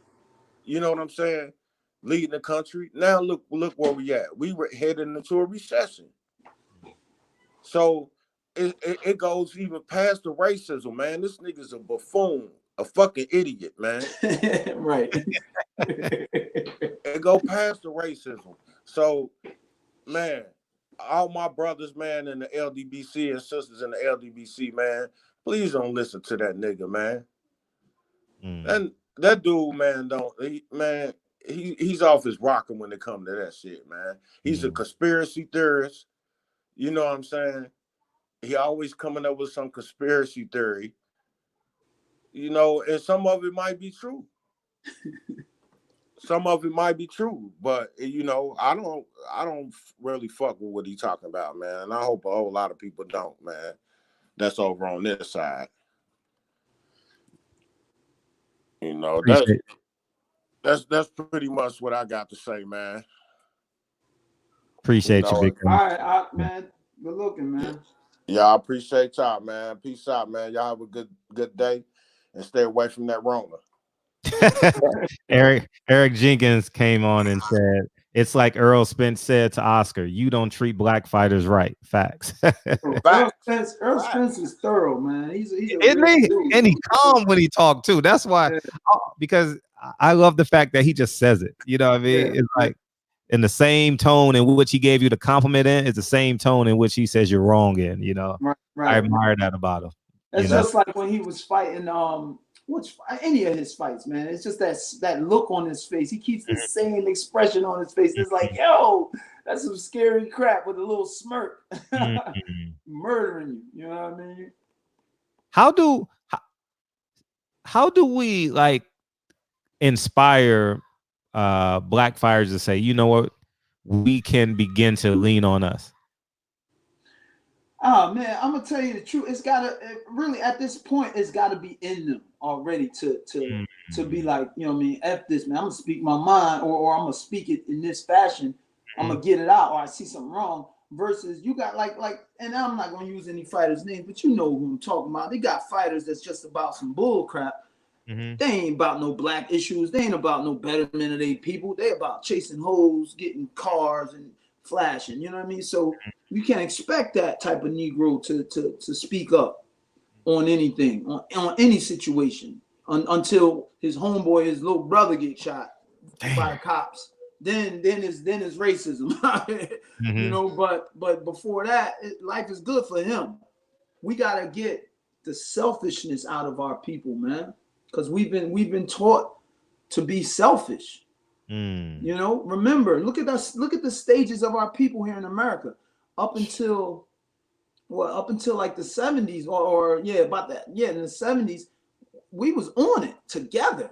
You know, there was a unity. The bus boycott, you know what I mean, went down. They did the thing. A few boycotts went down. That NFL crap would have went down back then. We'd have shut the NFL down. Yep.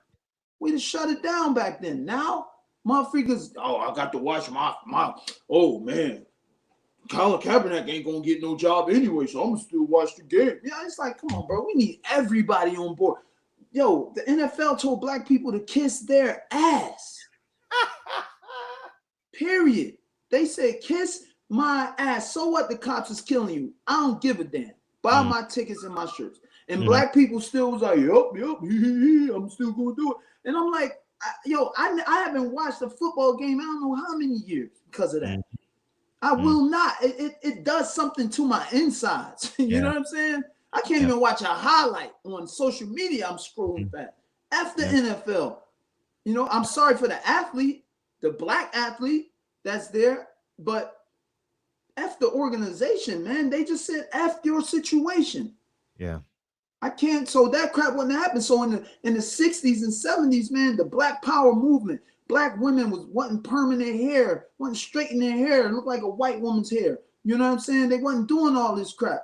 It was a Black Power movement, afros, black leather jackets, man. Hot damn, yo, we need to get back to that. Facts. Sheesh. Even Drew Titan said, NFL, what's that? Never heard of it. Right. Yeah, man. Like man, and I had to stop coming at people, black people that was posting about the NFL because I would say something, you know, and I'm like, man, let me chill. Everybody, I'm gonna be crazy now. Like I'm fighting too many. I'm putting out too many fires. Too many, man. You know, that's what I said because I tell you, I had this conversation with a lot of people, right? And people say, Fred, you going at too many heads. So many people don't like you. So people like y'all don't know this. Like I get into a lot of like preliminary fights at because I say it and I mean it. Yeah. So I don't give a fuck if you're a professional fighter or not. I'm not talking about your mother or your father. I'm talking about integrity. I'm talking about manhood. Right. That's the word, bro. Damn, that's the integrity. Yeah. Motherfuckers don't understand that word. Like as a people, the NFL, as a people, the NFL said, fuck you. Yeah. As a people. They said, fuck your problems. I don't give a fuck that little boy got shot by a cop playing outside in the car. So the fuck what? Come to my games, kiss my ass, F Colin Kaepernick, get out. They don't understand integrity, man. We had an opportunity as a people to show the world, because the world is watching us. Damn, I say that all the time. The world is looking at us and what we do and what we're doing in these situations. They're looking at us. We had an opportunity to show the entire world that we are fed the fuck up with this shit. Yeah. And it wasn't even, we gonna get guns. Just stop watching this shit for a couple months. And imagine if the players would have said, we ain't playing. Right. The power in that. There's no unity in us no more. It's a selfish mindset now. I got my millions. Get your own. Oh, F you. So what? Your kids can't eat. My kids is good. We don't have that tribe mentality no more. It's gone. Yeah. I'm gonna switch to boxing, but the same example you use. Yeah. When I remember having this conversation because I used to be like close to Floyd and his friends, and since we've separated, and I told his friends, Floyd, he's not the type of person that will listen to me anyway, you know. But I tell his friends, I say for real, I tell his friends like it ain't gonna make sense until his boy Mike gets shot by the police. Right. It ain't gonna make sense to him. And then, I mean, God forbid, like, I mean, the things that's going on with his daughter now. I'm like, now it's probably making sense. Yeah, you see the humility in him now. Like, I'm gonna help fighters now. I'm gonna be a trainer. I'm like, I now you want empathy. Now you want a level of sympathy towards you. And I'm like, I've grown a callous towards you. Yeah, like you know what I mean? Like you cry wolf too many times. Like you know what I mean? Like, and now it's like you got to survive this on your own. You know what I mean? Like I have to. Like, there's no way. Sometimes that's the only way mugs get it. You know, we are. Hey, listen, y'all know I'm an Israelite. I'm a Hebrew Israelite. You know, I go by them scripts, and the word says we's a stiff-necked people. We a hard-headed group of people, man. That's us. We hard-headed, man. We gotta learn. We have to learn through experience. Oh, man. Homeboy over here screaming, it's racism, the cops doing this. Yo, man, F that. That's him. But when your bro gets shot, yo, man, we need to march. We need to protest. Right, bro. We've been calling on you for damn 2 years, cuz. Yeah, I tell the story. Oh, Drew says athletes and fans be like integrity. What's that? Right. Integrity, man. So I stopped beating that horn, man. Listen, I'm doing it. My sons, we don't deal with that in NFL crap. You know, they ain't even put out an apology. You know what I'm saying? It's sure. And your homeboy mentioned the conspiracy. If you follow me, you know that's my bag. Yeah, But the same thing with the government. They saying F y'all. Bill Gates funded the movie Pandemic late last year. They had the damn mock pandemic simulation late last year with dealing with Bill Gates. The freaking House of Representatives made the stimulus package bill in January. We didn't even find out about COVID-19 until March. and then Bill Gates is talking about he want to give you the vaccine. Fuck out of here. So for them to even, back to the integrity, for them to even do all of that in your face, you can look this up simply. They know motherfuckers is just on some bullshit. Yeah. They know how much they got you. They know how controlled they got people. So when you the one talking about, yo, look at this, look at that, or you a conspiracy theorist, you crazy. Yo, here go my receipts, dog. You know what I mean? Yeah, but right. You know what I mean? Right. Yeah, Reggie Owens, you need to call in. Reggie Owens says black people can bring all that shit down to his knees, but due to the lack of unity, we get shepherded by the dollar. The NFL could have collapsed had the players stood united front. The NBA did it. You know what I mean? Damn right. We could have shut them down. If we would have stopped effing with them for like 3-4 months, man, shut it down. They would have had to, and that's not even the NFL is just one example. Shit, let's use corporations. What if we stop going to Target as a people nationwide? The CEOs would be like, yo, hey, what issue they talking about? Oh, that kid that got killed in Pittsburgh. Hey, y'all need to lock them cops the fuck up and get these people back in Target. You know what I'm saying? Or Chick-fil-A. You know what I'm saying? Boycotting outside, because really, and I'm gonna keep it 100,000% with you. We're not gonna pick up no guns and win no damn race war. That shit ain't happening. Yeah, that will not happen. Why? Because one, we don't even on the majority level, blacks don't even know how to shoot. There's a lot of us who know and learning and teaching. I teach my sons and my wife. But come on, in the hood, motherfuckers shooting with the gun sideways. Some the kid they saw the movie. You know what I'm saying? The kid find the gun, shoot himself by accident because he don't respect the gun. Versus Caucasian white Americans, they grow up with that crap on the majority level. So we ain't, and you got the sympathizers, the black people. There ain't gonna be no black people joining. There's gonna be mad black people that's gonna join their side, the side of the state. You know, so there is no black on white war that we can possibly win. That shit ain't happening. The only thing we can do to change our situation is boycott. Why do we carry that level of sympathy though? Like that level of sympathy just bothers me. Like I always take a step back and watch people. Like, why do we always invite them to the party? Yo, man, you know? That's a deep one, bro. That's hundreds of years of mental conditioning. I mean, shit. If you want to ask that question, well, let's ask the bigger question. Why did we even fight to become part of this system? Man, come on, man. I will argue tooth and nail with someone that's willing to have the debate about Jackie Robinson. I'm willing, but it's asinine because all they see is, oh man, well, look how sports made us better. You know what I mean? Like people aren't even equipped to have this people aren't even equipped to have that conversation. Right. You know what I mean? So it's not even a conversation. You know, I mean, their history starts at 1984 when Pernell Whitaker won Olympic gold. You know what I mean? Right. I mean, or Olympic.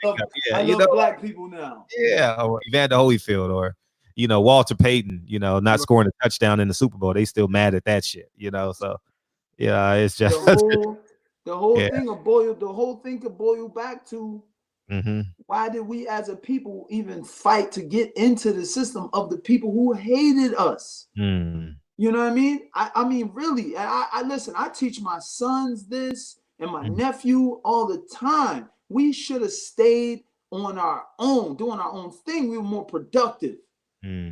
More productive. So the mugs who hanging you, killing you, raping your women, murdering you and not going to jail, spitting in your food, don't want you to come to their restaurants to begin with. Yeah, you come back to their restaurant.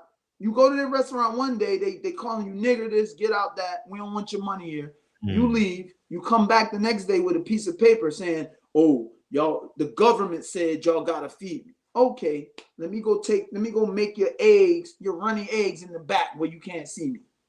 You know what I'm saying? Do all kind of whatever to it. How the fuck did people eat back then at white restaurants? I know, I couldn't have. Or let's not even do the restaurant thing. Take it to the white doctor, the racist doctor. You know, or the racist schools. This is why our education, we got that education gap. Because this ain't your system. Yet Muggs got behind Martin Luther King on bringing us into this. He had a dream, man. That damn dream was a nightmare, and he said it himself. Said that shit himself afterwards, man. I believe I brought my people into a burning house. Damn right. Yeah, the house of a burning man.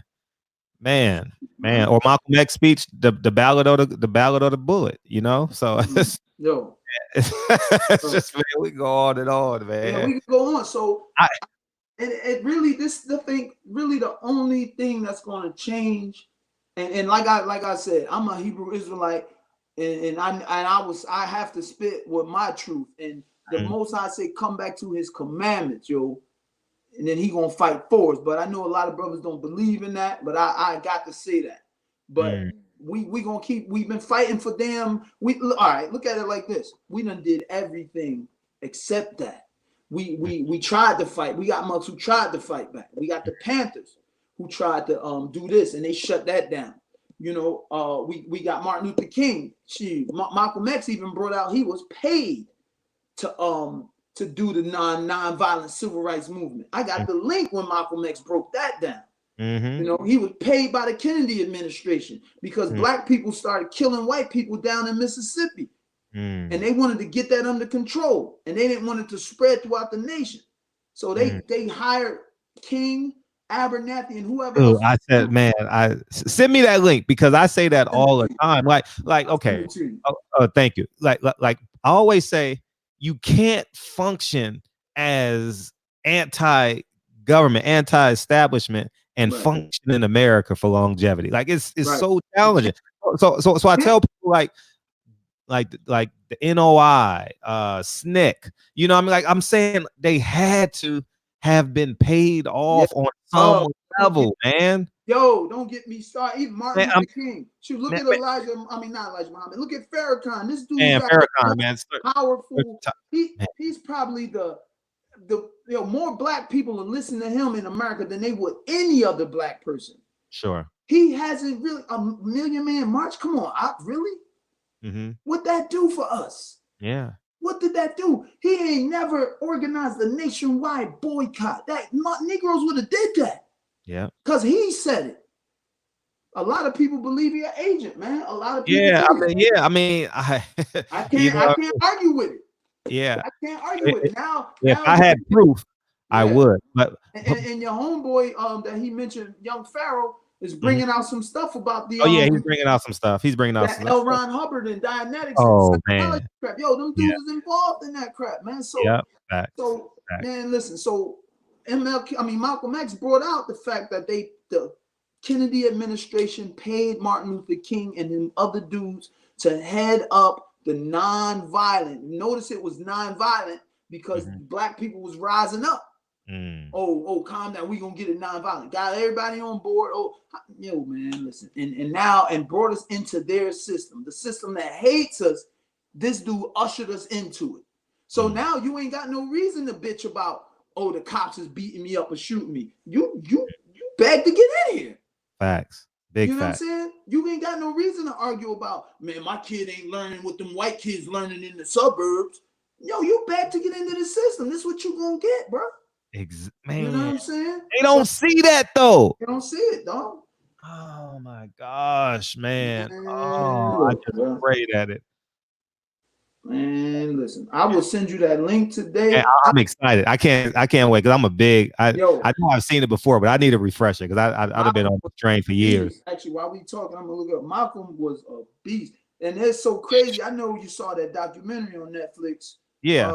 Oh yeah, who killed Malcolm? Yeah, all that shit. Yeah. Man, I broke down in tears at the end because I'm Man, like, I got so angry, dog. I get so angry. Like I cry all the time. Like I was crying at 11 o'clock today because I something in my silent moments or before we went live, in my silent moments, I just like get sad because Malcolm would have changed the world, man. No bull. The world, one man. One dude. Man. He didn't have that protection that he needed from his people. And you know what I mean? It's crazy, dog. That crap broke me down because I'm like, yo, his own people, everybody wanted to kill him. The FBI, the cops, his own people. That crap made me cry, dog. I ain't gonna hold it. I'm sending you this link right now. Oh, thank you. And while you sending it, Drew Titan say Southern trained and NYPD trained to shoot. Yes, sir. I feel you, bro. Man,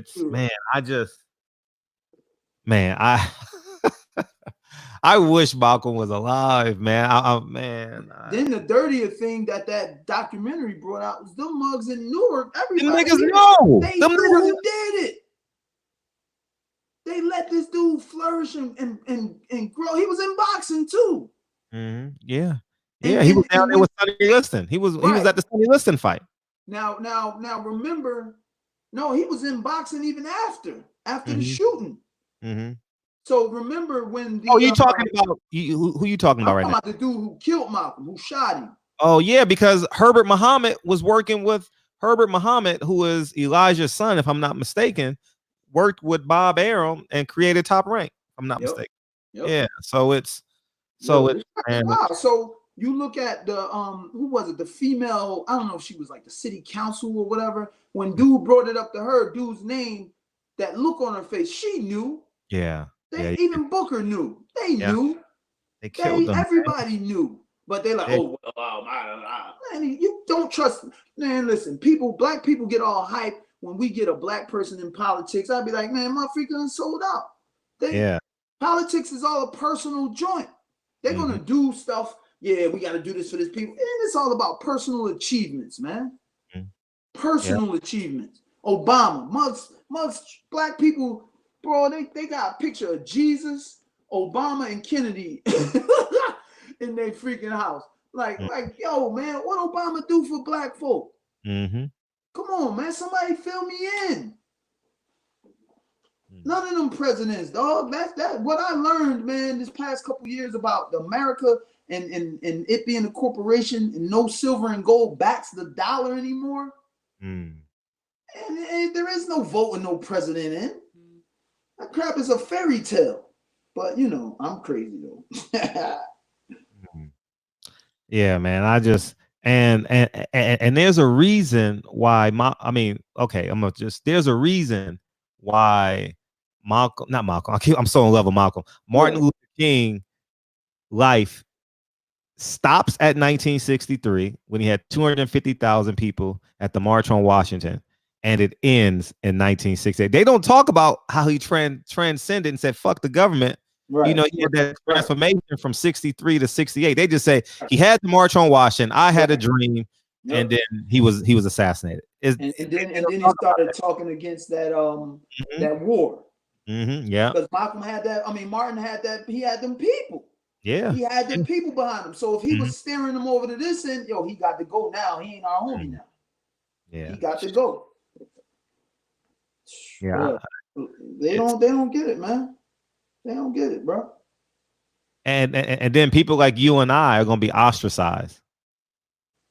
Like how? No doubt. That's why. Listen, I'm gonna tell you this. I'm being honest and open, dog. When I was a kid, when I was a teenager in Philadelphia, 90, 92, 93, 94, I started selling crack cocaine to my own people. Why? Because of peer pressure. Same old Negroes that live next door to me teasing me like they living in some damn mansion. Wow. We all on welfare. everybody mom getting a check. You know what I'm Yep. saying? I seen you at the store with the stamps too, motherfucker. What you talking about me for? We all in the same boat. But because of that peer pressure, that stupid ass hood nigga peer pressure, I'm like, dog, I gotta get some Jordans like homeboy who's selling drugs. I gotta get me a little squatter. I gotta get me my little Sergio Tacchini sweatsuit. You know what I'm saying? You remember them joints? So I started selling crack because of peer pressure. But then afterwards, when I started getting those things, pager, I got Jordans, I got $100 Horizon. This is back in the 90s. I got $100 sneaks. I got this. I got girls that never looked at me. They, you know what I mean? They own me now. Once I got all that crap, it hit me. It was like, this shit is nothing. This shit is nothing. It's what's the difference from these Jordans to the other sneaks that I had before? But only the really difference was I could have died getting those fucking Jordans. Damn. You know what I'm saying? I know dudes who died at 13, 12. You know what I'm saying? Because they selling crack. Dudes who went to jail and ruined their life for the same crap that I did. But when I got all that stuff, I'm like, this shit means nothing. Now you got it. It's like, this is nothing. I'm like, I fucking wasted. I put my life on the line to get this bullshit all because of what people think. So to tie it back in, at that time, I learned at that age, 16, 15, 16, I don't give a fuck what nobody think. Give a damn about what you think about me or of what I think. Because I'm not going off on some crazy tangent. Shit I talk about, I look up. You know, I'm into. You know, I'm not going to talk about soccer. You ain't going to hear me talking about soccer on NBC, but you're going to turn it on and hear me talking about fucking boxing, breaking it down because I know. So I don't care what anybody thinks about me, what I say, or, you know what I'm saying, or what I do, how I look, where I live, where I don't live. I don't give fuck your thoughts. I don't care. So what? Kiss my ass. I will not let nobody's peer pressure make me do anything else ever again in my life. Fuck that. That's powerful. That's powerful because so many people are afraid to be themselves because of the what they're going to get on social media, the pressure. You know what I mean? I was like, man, if I listen to them, I would. My name ain't even Frederick no more. It's nigga. Like, you know what I mean? The comments I get, man, nigga this, nigga that. You know what I mean? I might as well go jump off the Golden Gate Bridge or something, man. You know what I mean? Eric Jenkins said Obama sung an Al Green song. You know what I mean? That's what he did for black people. Like, that's what he's implying. Yo, man. You know? Obama sung an Al Green. Yeah. Man, listen, like I said this on Pharaoh's joint about that the dude Islam yesterday. He talking about I'm like, man, don't never trust a fast talking Negro, bro. Don't never trust these mother. You know, don't trust them. Oh man, yeah, they beefing out here. Yeah, I got to do my due diligence on RZA Islam because I don't know because he's always front line in a lot of stuff here in Los Angeles. And now that Pharaoh has brought that stuff up and he has the proof, I asked because I know I'm going to run into him, so I'm very interested in having a conversation with him. You understand? You know, I'm very interested because I mean he is who he is. He's a man just like me, so I'm very interested to get his viewpoint. Yeah, to get his viewpoint because I think if I jump in front of the gun, then we'll never get an earnest perspective of his truth. You know what I mean? I'm gonna tell you this. This one thing, like there's a couple black guys on social media I question any black guy that's talking quote unquote what we would call that truth, like RZA Islam. Don't get it twisted. What he's saying, yo, that's great info. That's what's up. But then I'm like, well, hold up. Who gave this dude who gave him the stage? You know what I'm saying? There's another brother, I don't know his name, but he makes a lot of political videos, and I'm like, who gave him the stage? Because and listen, and I've done videos, me and my family have done movies. We made like a zombie movie, little cute kid zombie movie for our kids, this and that. Man, we got that movie been out for 4 years. We got like 30 views. Yeah. So I'm like, how the fuck this dude get to make a video and put it out and he just getting shared all over the world? Like, you know what I'm saying? Like, who the fuck gave him the stage? Somebody gave him the stage. And that's what makes me leery about this type of thing. You know, like you gotta watch these black people that they put on stage. I forgot the dude who said it. I forgot his name. The director of the FBI during the Malcolm X joint. What's his J. Edgar Hoover. Hoover, that mug, that racist mug. He said back then, he said the next time there will be a black leader, Messiah, we will control him or something to that effect. And that's what's happening. They're not gonna let a black dude come out and say stuff that's gonna build because they're scared. They are freaking petrified. The powers that be are petrified of black people getting together and forming unity and fighting them back in any way. Facts. Any type of way. They know what we would do. So he's like, yo, we're gonna get in front of it. They were scared of a black Messiah. So that's why there will never be another. There will never be a shoot. There really, in all actuality, was probably only one black leader, which was Malcolm X, that I would F with. Yeah, like honestly, man. You know what I'm saying? Because Martin Luther King was on that nonviolent shit. I'm not going out there to sit with you, dog, and let dogs bite me and them spit on me. Man, after that, We can't. I'm a warrior, dog. You look at me funny, I'm ready to rumble. You know what I'm saying? Shit. So they had that dude controlled. And Hoover's like, yo, the next black Messiah, we gonna control that mother. Yeah. It's every day I get older, my respect for Malcolm grows and grows and grows, because today marks, 55 years this year marks 55 years since he was assassinated. Damn. No scandals. Damn. Nothing. Right. I die today. Scandals. Right. I feel you. Right. You know, like it's just amazing. Like 55 years, man. Right. Oh man, 20 years, 15, 20 years in the public eye. Yeah. Khalila Ali, who grew up being taught by Elijah Muhammad, Muhammad Ali's wife, told me in an interview, which I'm gonna drop, Malcolm X is the greatest Muslim of all time. Damn. And she was Elijah Muhammad taught her how to make a bean pie. Taught her through 12th grade. Basically introduced her to Muhammad Ali. And she says out of her own mouth, Malcolm X is the greatest Muslim of all time. That shit threw me in a loop. I said, hold up, time out. She says, yeah, he was. It was a man of integrity. He can't take it. He can't take the fact that you're going against your word.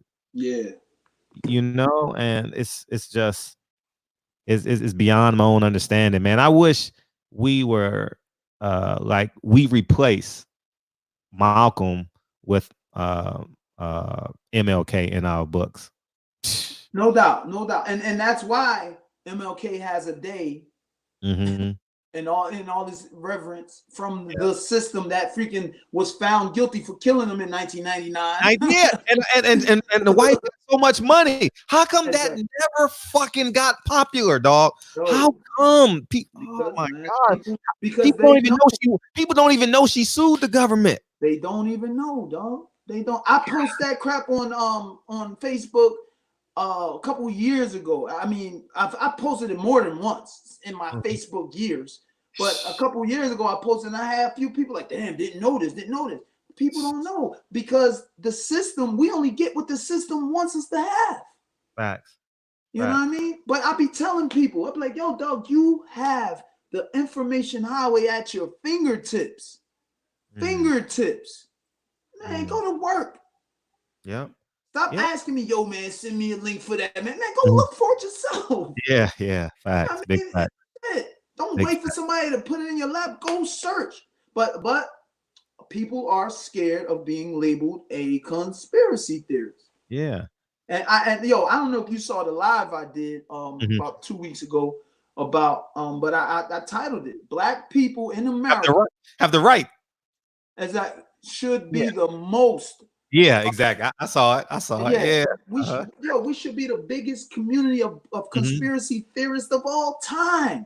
Yep. From the shit that they did to us here in America, Tuskegee experiment, Black Wall Street, shit, stealing your history, your language, your home, taking you from your homeland. You don't know where the hell you from.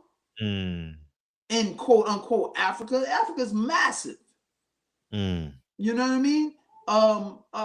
St. Louis, the LAC operation, where this grimy ass government sat on rooftops in St. Louis and filled the city, of course, the black ghetto where the blacks were, filled the city with radioactive clouds, smoke. They pushed this shit out on the black people and drove it around in station wagons, pushing smoke out in the neighborhoods to see what the radioactive clouds would do to people in the 50s, in 1950s, early 50s, in St. Louis. It's called Operation LAC. Look that shit up. This is the shit that they did to us. And this is just the stuff that's been disclosed because black people, or not even black people, white people, also investigative reporters have been filling out what's called the FOIA, Freedom of Information Act. Yeah. People don't know about that shit. So they filled out the Freedom of Information Act. They got to disclose this stuff. I said this a couple weeks ago. In about 20 years, there's going to be a Freedom of Information Act disclosing how bullshit this COVID-19 crap is and what it really is. And how it's been engineered. Guaranteed. That's going to happen too. But, you know, like I said, I'm a conspiracy theorist. Ain't no such thing as that. Ain't no There such ain't no such thing. That's what I said. Not being black. Not being black. I mean, exactly. Just from the Tuskegee Airmen experiment, man. Man, if you would have told me 5 years ago that white people in the slave days and a little bit beyond, Jim Crow and all that, used black babies as alligator bait, I'd have laughed at you. Said you crazy. That shit is true. They got the flyers for it. Yeah, I seen the pictures. You know what I'm saying? So, like I said, if you're a black person in America and you are not some type of conspiracy theorist, then use the sheepiest of sheeps out this mug. Straight up. I don't have too many words to say to them type of mugs, man. Because the way they treated your people, just your people alone, you should be your antenna should go up whenever this government say or do anything. Hey, let me check that out. Let me look this up. You know what they give stimulus for? Hold up. Who got to give up some meat or blood or one of their first sons for this crap? You know what I mean? Yeah, man, it's crazy because you can argue with your neighbor for 2 years, 3 years straight. Yeah. That motherfucker come borrow some sugar, your whole antenna go up, right? Like, oh hell no, nah, this nigga ain't getting this nigga trying to get me for something. I ain't going outside. You know, he probably got 4 niggas around the corner waiting on me. Now, government 400 years of oppression, and it's more than 400 years, but the 400 years of oppression, that's the most popular term. Oh, we say, oh yeah, thank you. Right. Man, I question everything, man.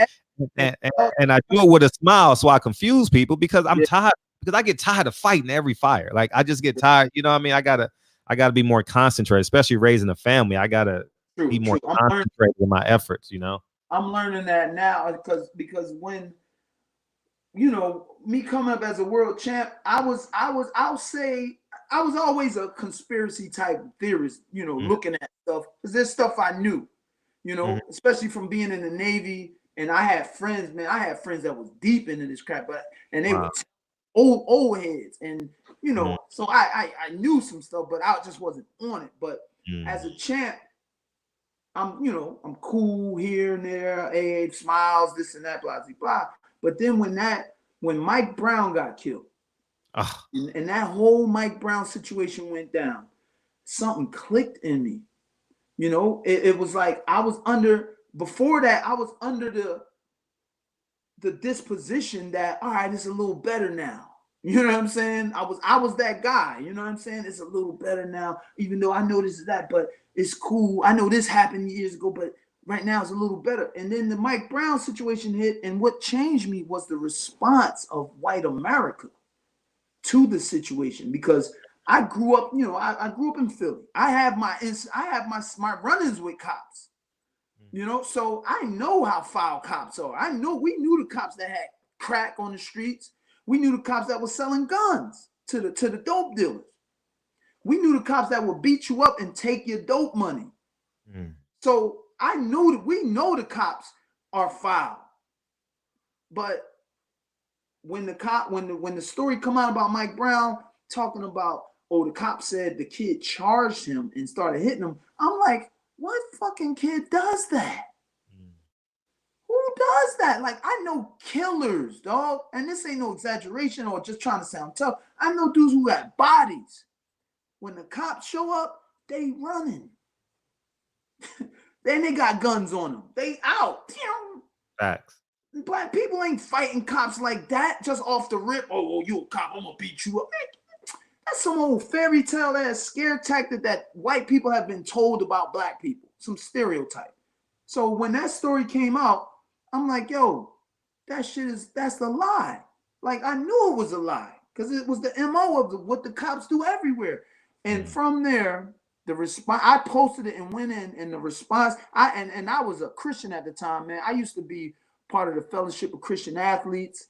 I've been from Vegas speaking to kids at churches, summer camp, church, this and that, with my belts, this and that, talking that bull crap to these people. And I had a lot of pastors following me, a lot of Christians follow me, and these are the people talking, oh, he should have got this, he should have got killed, and he shouldn't. And I'm like, yo. So then the next story hit, and the next police shooting, unarmed police murder hit, and then that hit, Trayvon Martin hit, this hit, and I'm posting about all of these, and it's always been the white Americans coming in with what he should have did, but I'm like, dude, they ain't even got a weapon.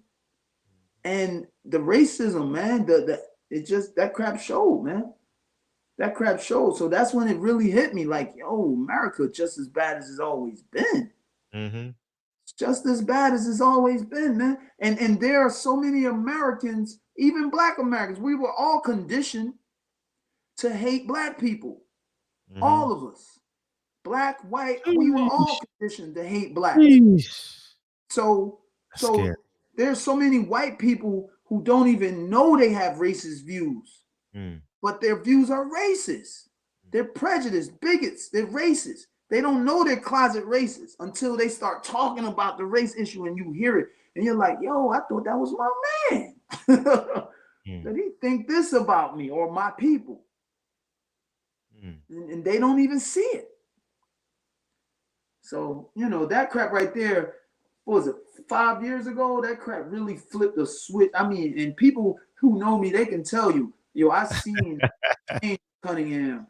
Because I was at the point like, yo, if that's how y'all think, then F y'all then. F you. And my thing is this, I'm not saying all white people are racist. I'm saying the racist white people can kiss my ass. You know what I mean? Period. Sure. But you better watch everybody. Oh yeah, you gotta watch. You better. Yeah, you better not walk in the club because they let you in and you leave me outside. You know what I mean? If I don't go in the club, you can't go in the club. You know what I mean? Man, let's talk about a club. We were in Germany, me, Tony Harris, Dominique Dalton. We were all in Germany sparring Vladimir. That's when Emmanuel, I think that was the last time Emmanuel trained him. And I believe. And we went to Oktoberfest. No, that was after Emmanuel passed away. We went to Oktoberfest. And this German dude who boxed out there, he was like, yo, Cunningham, I need to take y'all to Oktoberfest. So I was like, all right, cool, let's go. We were in Austria actually, but Germany's right there. It's like across the line. And he takes us to Oktoberfest. We drinking beers, all having fun, with the German people. And we go to this nightclub. We try to get into this nightclub. The white bodyguards wouldn't let us in. They let everybody else in. They wouldn't let us in. And I'm like, and I had some beer, so I'm snapping on the bull. And Tony Harris is like, yo, Cunningham, calm down, man. So I'm like, all right, yeah, we is in another country. But I'm like, yo, it's some bullshit, man. You know. So for you back to your boy Paulie Malignaggi, you motherfucker talking about no racial oppression, man. That shit is worldwide, you dickhead. I just hope and pray that it get pushed to his face, like, you know what I mean? Like, now you got to say this to me, like, Right. how is this real? You know, like how can you unlock your Brooklyn door and not see racial oppression? Like, how can you go to the corner store and not see racial oppression, dog? You know Right. what I mean? Man, just You're right. You're right. Somebody, I just answered some dude back. He writes, he says, maybe ask him personally rather than post this for the world, but we don't, what do I know? Because I posted a picture of him with his quote on it on my yeah, Facebook. I reposted it. Yeah, I reposted that shit. Yeah. He deserved it. He deserved it. I just said fuck him. You know what I'm saying? Mhm. If you got the balls to say that out loud, Mhm. then fuck you. Period. Mhm. You know what I'm saying? F you then. Exactly. Fuck you. Exactly. Period. And I know I might see him at a fight. It'll still be able. What's up, Paulie? How you doing? All right, but hey, it ain't the same, man. You outed yourself. Yeah. You've Facts. outed yourself now. Mhm. Even in some quote unquote public apology, you still outed yourself. Yeah. The apology is bullshit. Facts. Big facts. You know what I mean? The apology is bullshit now. So hey, and fighters need to ask him the question. So they do. And the dudes in my elaborate more. The dudes in my Facebook joint that came up with him, I know they will. Mm-hmm. Zab Judah's brother. You know what I'm saying? Oh, yeah, for sure. You gotta go in the joint. Steve Cunningham on Facebook and check them comments out. They go yeah, and they should. And he gonna feel the pressure. He gonna feel the pressure. Yeah, he gonna feel it. Talking about why I posted, because we want to out these mugs. That's why. Yeah. Why are we guilty saying the truth?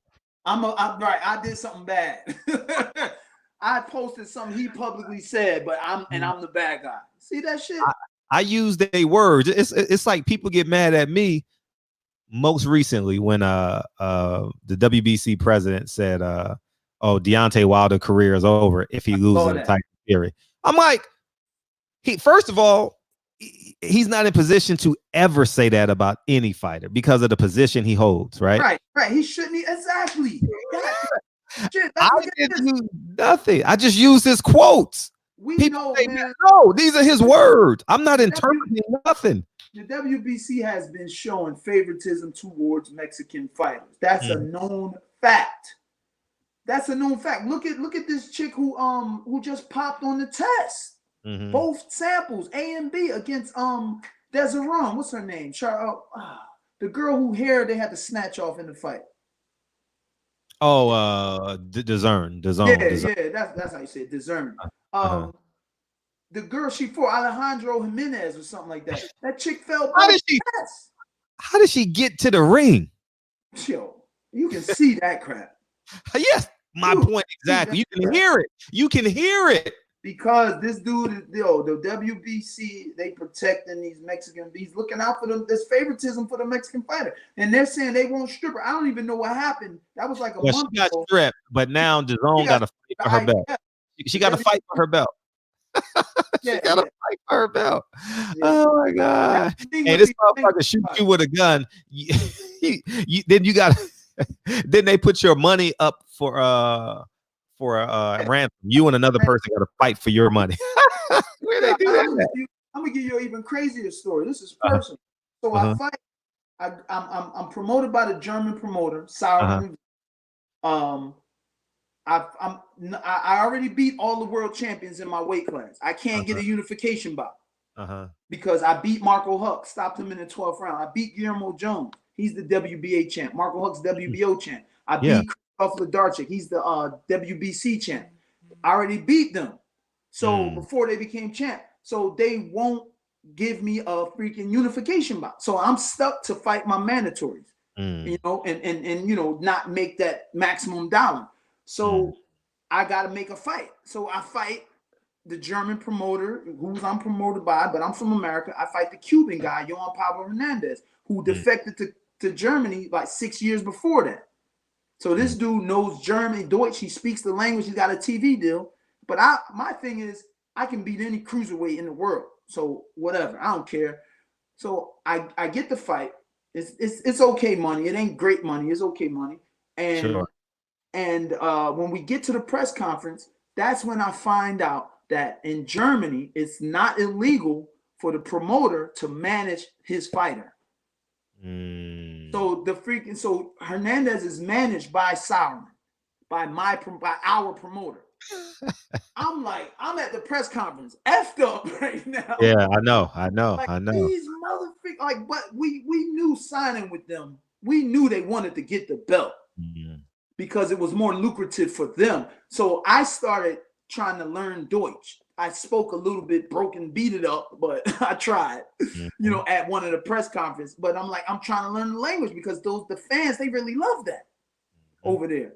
So I'm like, damn, I would have never took this fight if I'd have known this motherfucker was the manager and our promoter. I'd have never took the fight. So we get in the fight. Fight is, first round, he knocks me down. It was brutal knockdown, but I weathered the storm. And from the first round, second round, third round, fourth round, fifth round, I had him broke down, dog. I come back to the corner. We had bumped heads twice. The second headbutt was no blood. There was no blood coming out of his cut. This is the end of the sixth round. I'm saying to myself, walking back to sit down on the stool, I'm gonna stop him next round because he was beat up. As soon as I sit down, Brother Nazim said, "You gonna stop him next round?" So I'm like, yeah. Yo, I look over, the referee waving the fight off. Fight's waved off. So I'm like, what the freak going on? So the referee's like, he can't continue because of the cut. So I'm like, what? The cut from the headbutt. So I'm like, well, call. So the ref goes, majority draw. Oh no, he goes, it's gonna be a draw or some type of draw. Technical draw. That's what it was. So I'm like, all right, I get to keep my belt. You know what I'm saying? And whatever. They announced the decision. First, the fight doctor, the German doctor who's cool with this dude's, with the promoter, with his trainer, stopped the fight due to the cut because he said the cut could have bled into his eye. But it didn't. There was no blood. So they stopped the fight and called the fight a unanimous win for this dude. And I'm like, what? Like, I'm beating his ass from round 1, from round 2 on to 6. And he gets a unanimous decision, and they stopped it because of a cut that could have bled in his eye.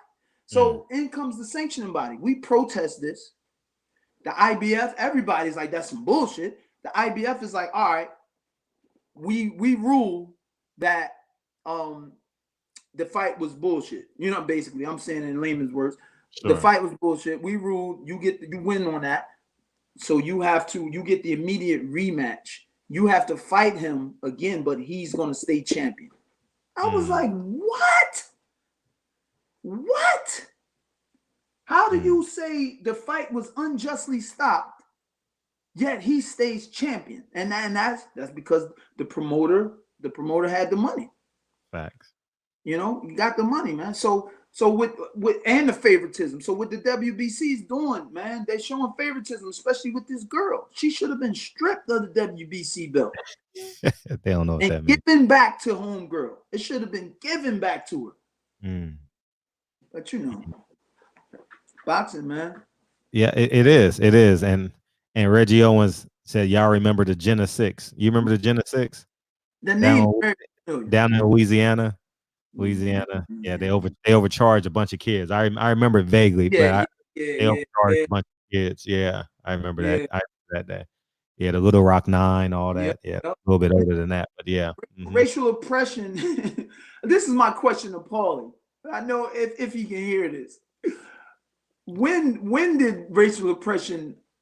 When has it been fabricated or exaggerated?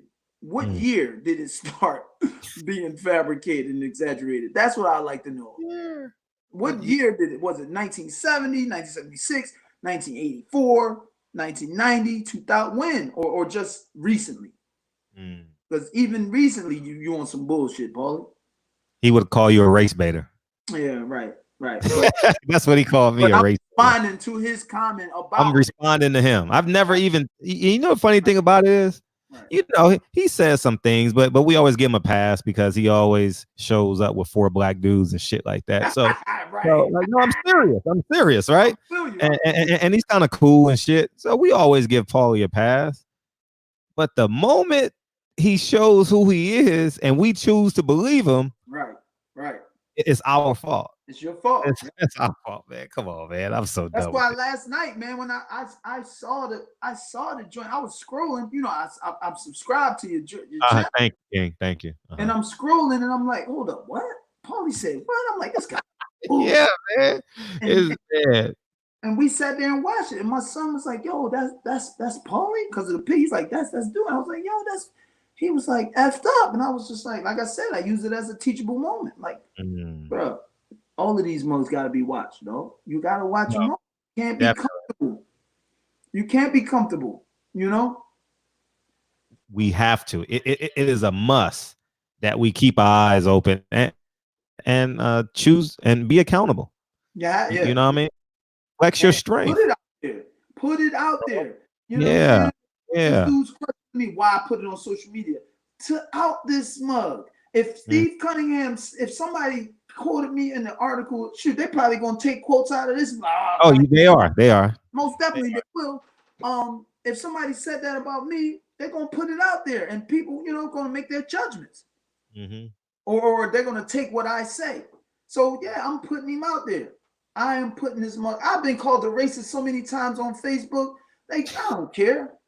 And I'm sitting there like, dog, my assistant trainer is a white dude, though, bro. But I'm a racist. Yeah. You know what I'm saying?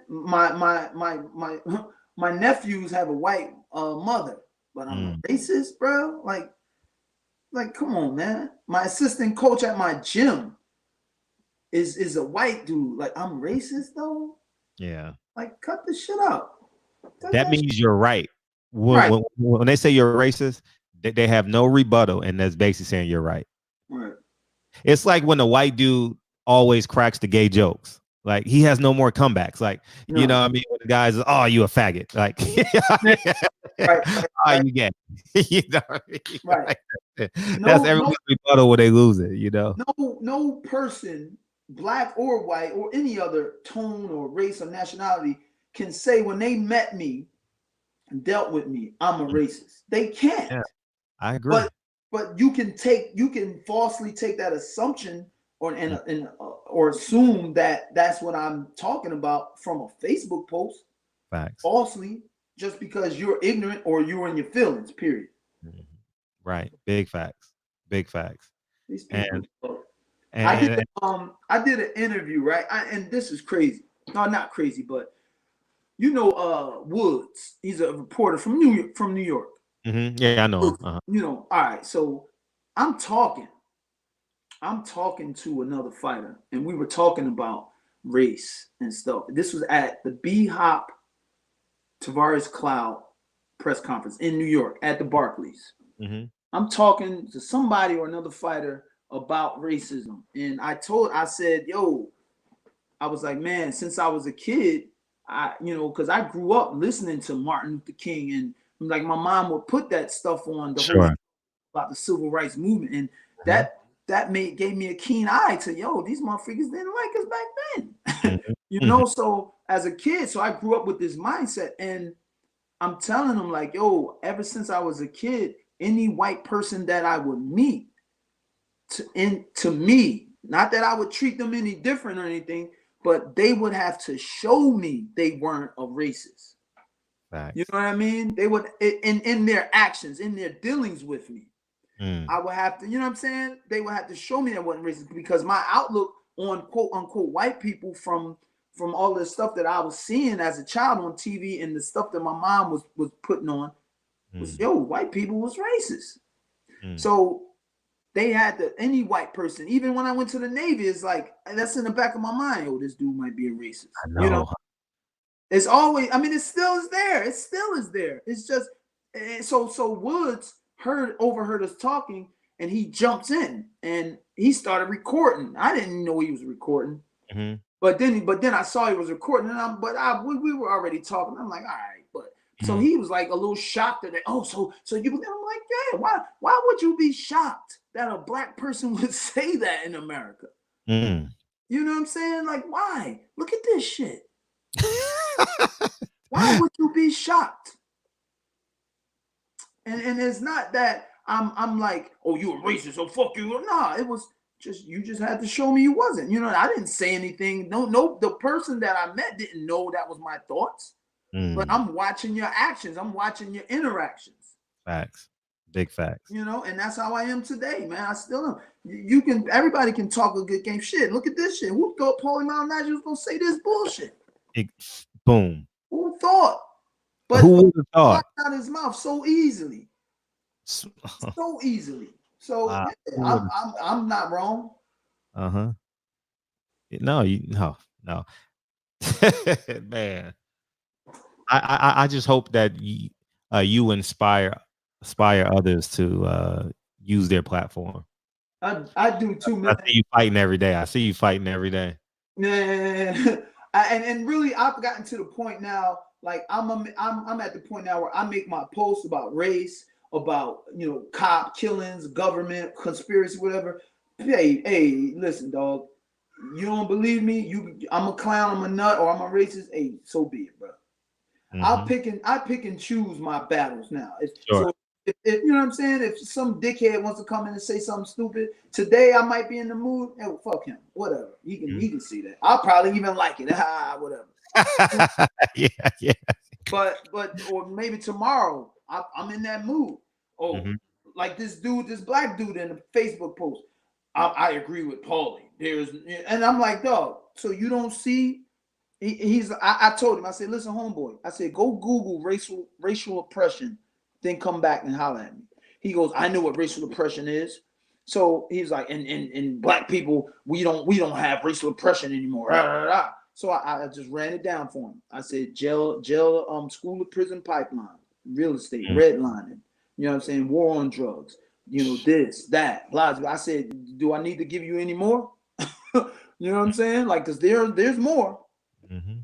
And so some days I feel like that, but on the majority level, I ain't even got time. Even in this COVID lockdown, I ain't got time to be writing a damn Bible to some dickhead who's not even gonna read that shit. Yeah, you're right. I just block them so they can create another account, man. You know what I mean? Just block them and keep it going, man. I enjoy it sometimes because I believe when they don't have those pictures and shit, it's just same guy with the new account. You know. One thing, I have fun with those type of dudes. I'll go check their profile. Like anybody I deal with, like somebody that I don't know, if they some people and some of these trolls, they ask the question intelligently, like evasively. So yeah, boom. You know what I mean? So I'll click on their profile and check their profile, see what pics they see what they about. Then I'll be like, yo, dog. You don't have no followers. You following 200 people. Exactly. I'm good. I ain't got time for you. Yep.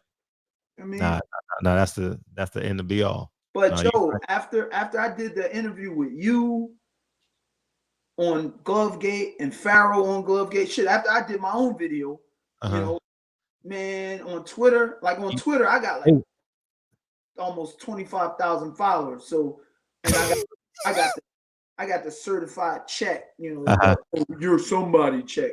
Yeah.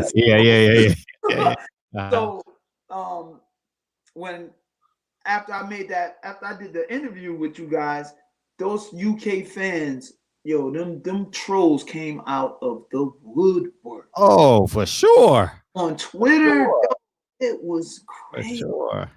So I got to the point where I was like, all right, I can't ignore this crap anymore. So I made a post. I said, this is going to be hashtag Troll of Trolls Thursday. And I started clowning them dudes back. Oh, I love it. One dude says, I posted a joint of my son's boxing. Wow. Highlighting my son's boxing. They're like, oh, his glove looks floppy. What do you think about that? So I'm like, I said, yo, dog, your mom's tits was floppy. What do you think?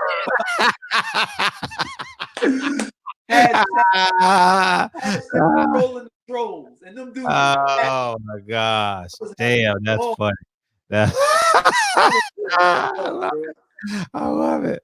I love it. Freaking ball, dog. Them dudes hate it, so they can't take what they give out, you know. No, they can't. No, they can't. I understand a grown man that does that. Like, there's no way I'm gonna take my time out of my life and just start heckling somebody on their social media.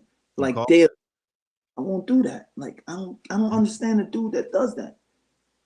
No, you called it. I can't grasp that to save my life. Right. I don't get it, dog. And then they follow everything you do. You got people waking up looking forward to what you're gonna post. And then they disagree with it. Right. They follow you. Oh my heavens. Like no tomorrow. No tomorrow. I had to check this one brother, he's in boxing. I think he's from like Detroit or Chicago or something. I had to check him because every time, like, I'll post something about my daughter, my sons, me and my wife. You know what I mean?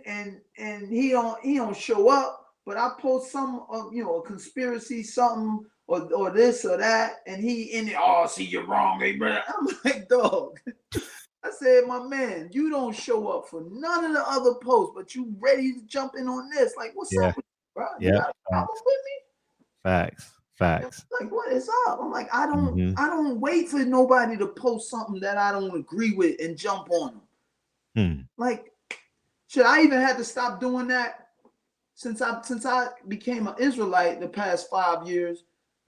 I've learned so much. I've read so much. I'm learning. My sons are learning Hebrew right now. Beautiful. They're in the Hebrew class right now. So I've been learning the scriptures in the Hebrew language. And I know what it says now for real. So there's no Christian that can tell me it says what the Christian says it says. Because you don't know the language that it was originally written in. So I had to kind of stop going into like, I'll be scrolling and somebody will post something Christian, you know, some type of breakdown or usage of scripture, and I would jump right in. No, that ain't what it means. This Hebrew word means that. And people stop effing with me when like you know it's bad when you post something biblical and they don't even chime in. You don't even get likes. Because people don't even want me saying nothing about it. You know, they don't want no more. And I'm just like, whatever. So I stopped chiming in. Hey, listen, that's the path you on. Set it, forget it. That's what I've been doing of late. Just say it and forget it. You know, I mean, move on to the next one, man. Because man, that's their whole day. Their whole day is, man, can I get this guy off his rocker? You know, that makes their whole day. It's like seeing Jesus. Oh, he responded. You know, right, yo. And I've caught a couple dudes doing that. Oh, at least he responded to me though. And I'm like, yo, you feel good. How? Yeah.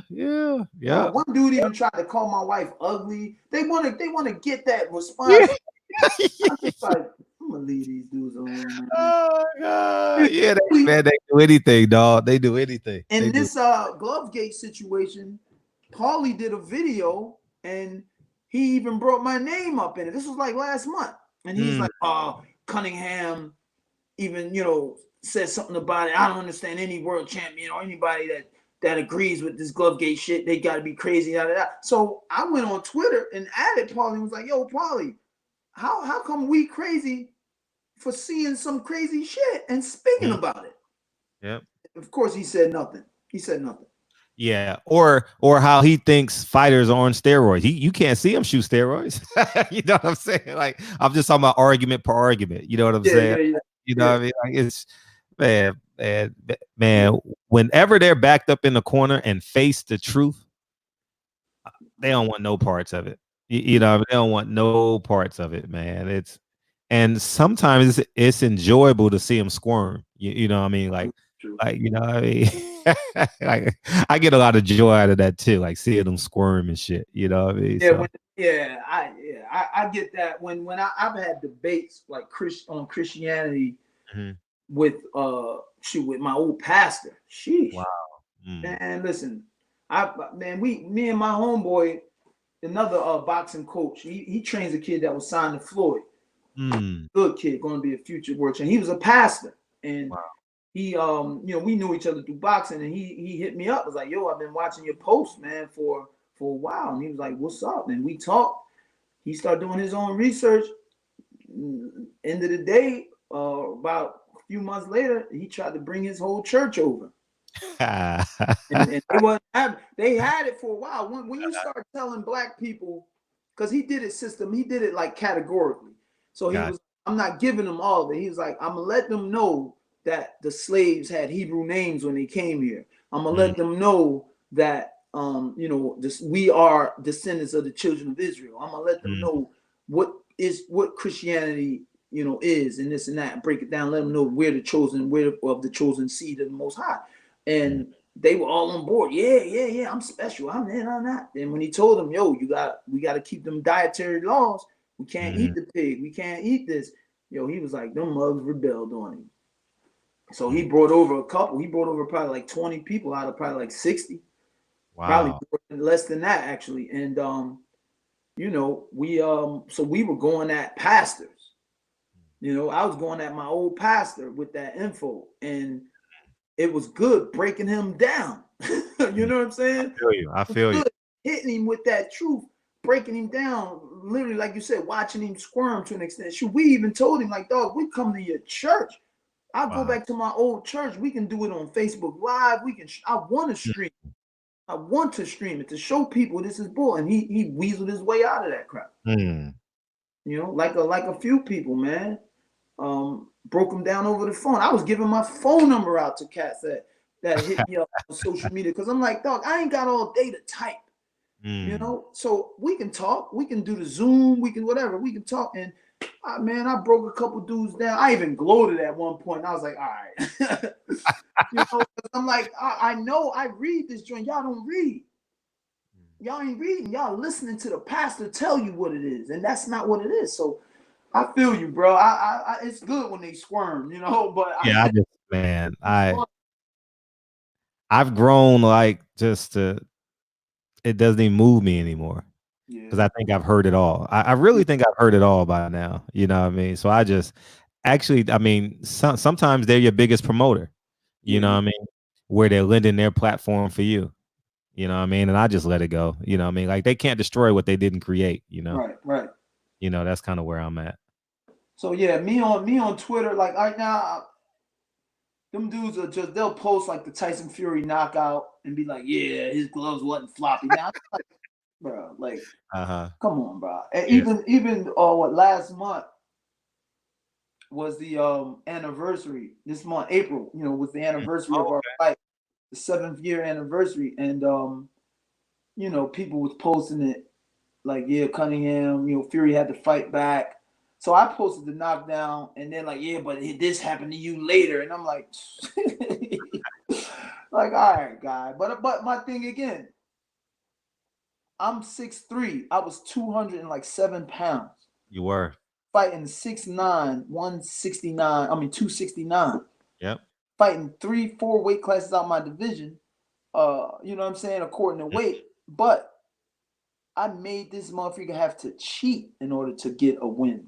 Sheesh. So what does that say? And he even said it himself. Steve Cunningham is my hardest fight, amateur or pro. So I'm like, dog, and that's why I use the hashtag USS is legend. You know what I mean? Motherfuckers ain't doing some of the stuff, ain't doing it, and people ain't talking about it because I did a lot of my stuff in Europe. But a lot of fighters ain't doing what I done, I beat every champion in my weight class before they even became a champ. I couldn't pay for a unification bout. But it's all good, man. The work's been put in. Oh, amen to that. And that's the most important thing. The work's been put in. But I'm gonna tell you, even more important than that, I'm training my sons who are top in the nation now. And that's more that for me is more like a thumb in the eye to anybody who talk crap about me. Because I'm like, motherfucker, not only was I a world champion, these mugs are national champions and going to be world champion. Wow. Straight up. It's in the DNA, bro. They gotta cut that crap out. Facts. Shit. So all right, man. I got a video. I know. I appreciate you coming on, man. Man, you gave us Oh, 3 good. hours. Man. That's I all good. appreciate you coming on, man. And anytime. Yeah. At the spur of the Yeah. moment, drop of a hat, schedule it, whatever you want to do. You're more than welcome anytime. All right, that's what's up. Let me know if you hear back from your man Paulie Malignaggi. Oh yeah. Yeah, I'm gonna chop it up and make sure he gets it. I'm definitely gonna chop it up and make sure he gets it for sure. All right, that's what's up, brother. All right, man. Shalom, man. Be easy. Appreciate you, dog. Yep. Thanks, King. Yep. So there you have it, guys. Man, 3 hours, man. We over here setting records in this motherfucker, man. I appreciate you. I thought it was gonna be a 30-minute interview. It ended up going 3 hours, man. I appreciate you, Son Lion, man. I appreciate everybody coming in. But as we do all the time, we gotta play the damn song, right? We gotta play the song, Son Lion. Still, who else we got? Eric Jenkins, Drew Titan. Hey, the one to give it to you. The one to give it to you. It took me a minute, but I got it, Reggie Owens. Picasso, Mr. Finesse, Big Dose. Man, I appreciate you, man. Big Dose, bring your music on the show tonight, man. Man, Mr. Finesse, I appreciate everybody, man. Battle Ready Fitness and Defense, man. Shout out to 2-time Steve Cunningham. 2-time, man. Red, that shit was cool, man. Yes, Cunningham got them twos, yo. Oh, man, I appreciate it. Hey, Reg, we went back to back, dog. Going back to back. The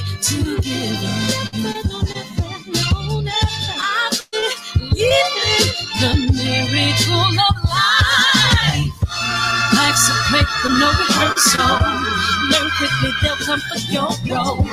Games we play, can't take it personal. Cause the devil is a liar. Hey. I'm telling you the truth. Hey.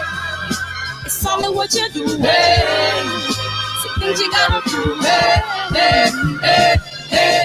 Hey. It's what you I appreciate y'all, man. I'll see y'all tonight. I'm gonna post a show right now. I'll see y'all tonight. I appreciate y'all, man. Peace.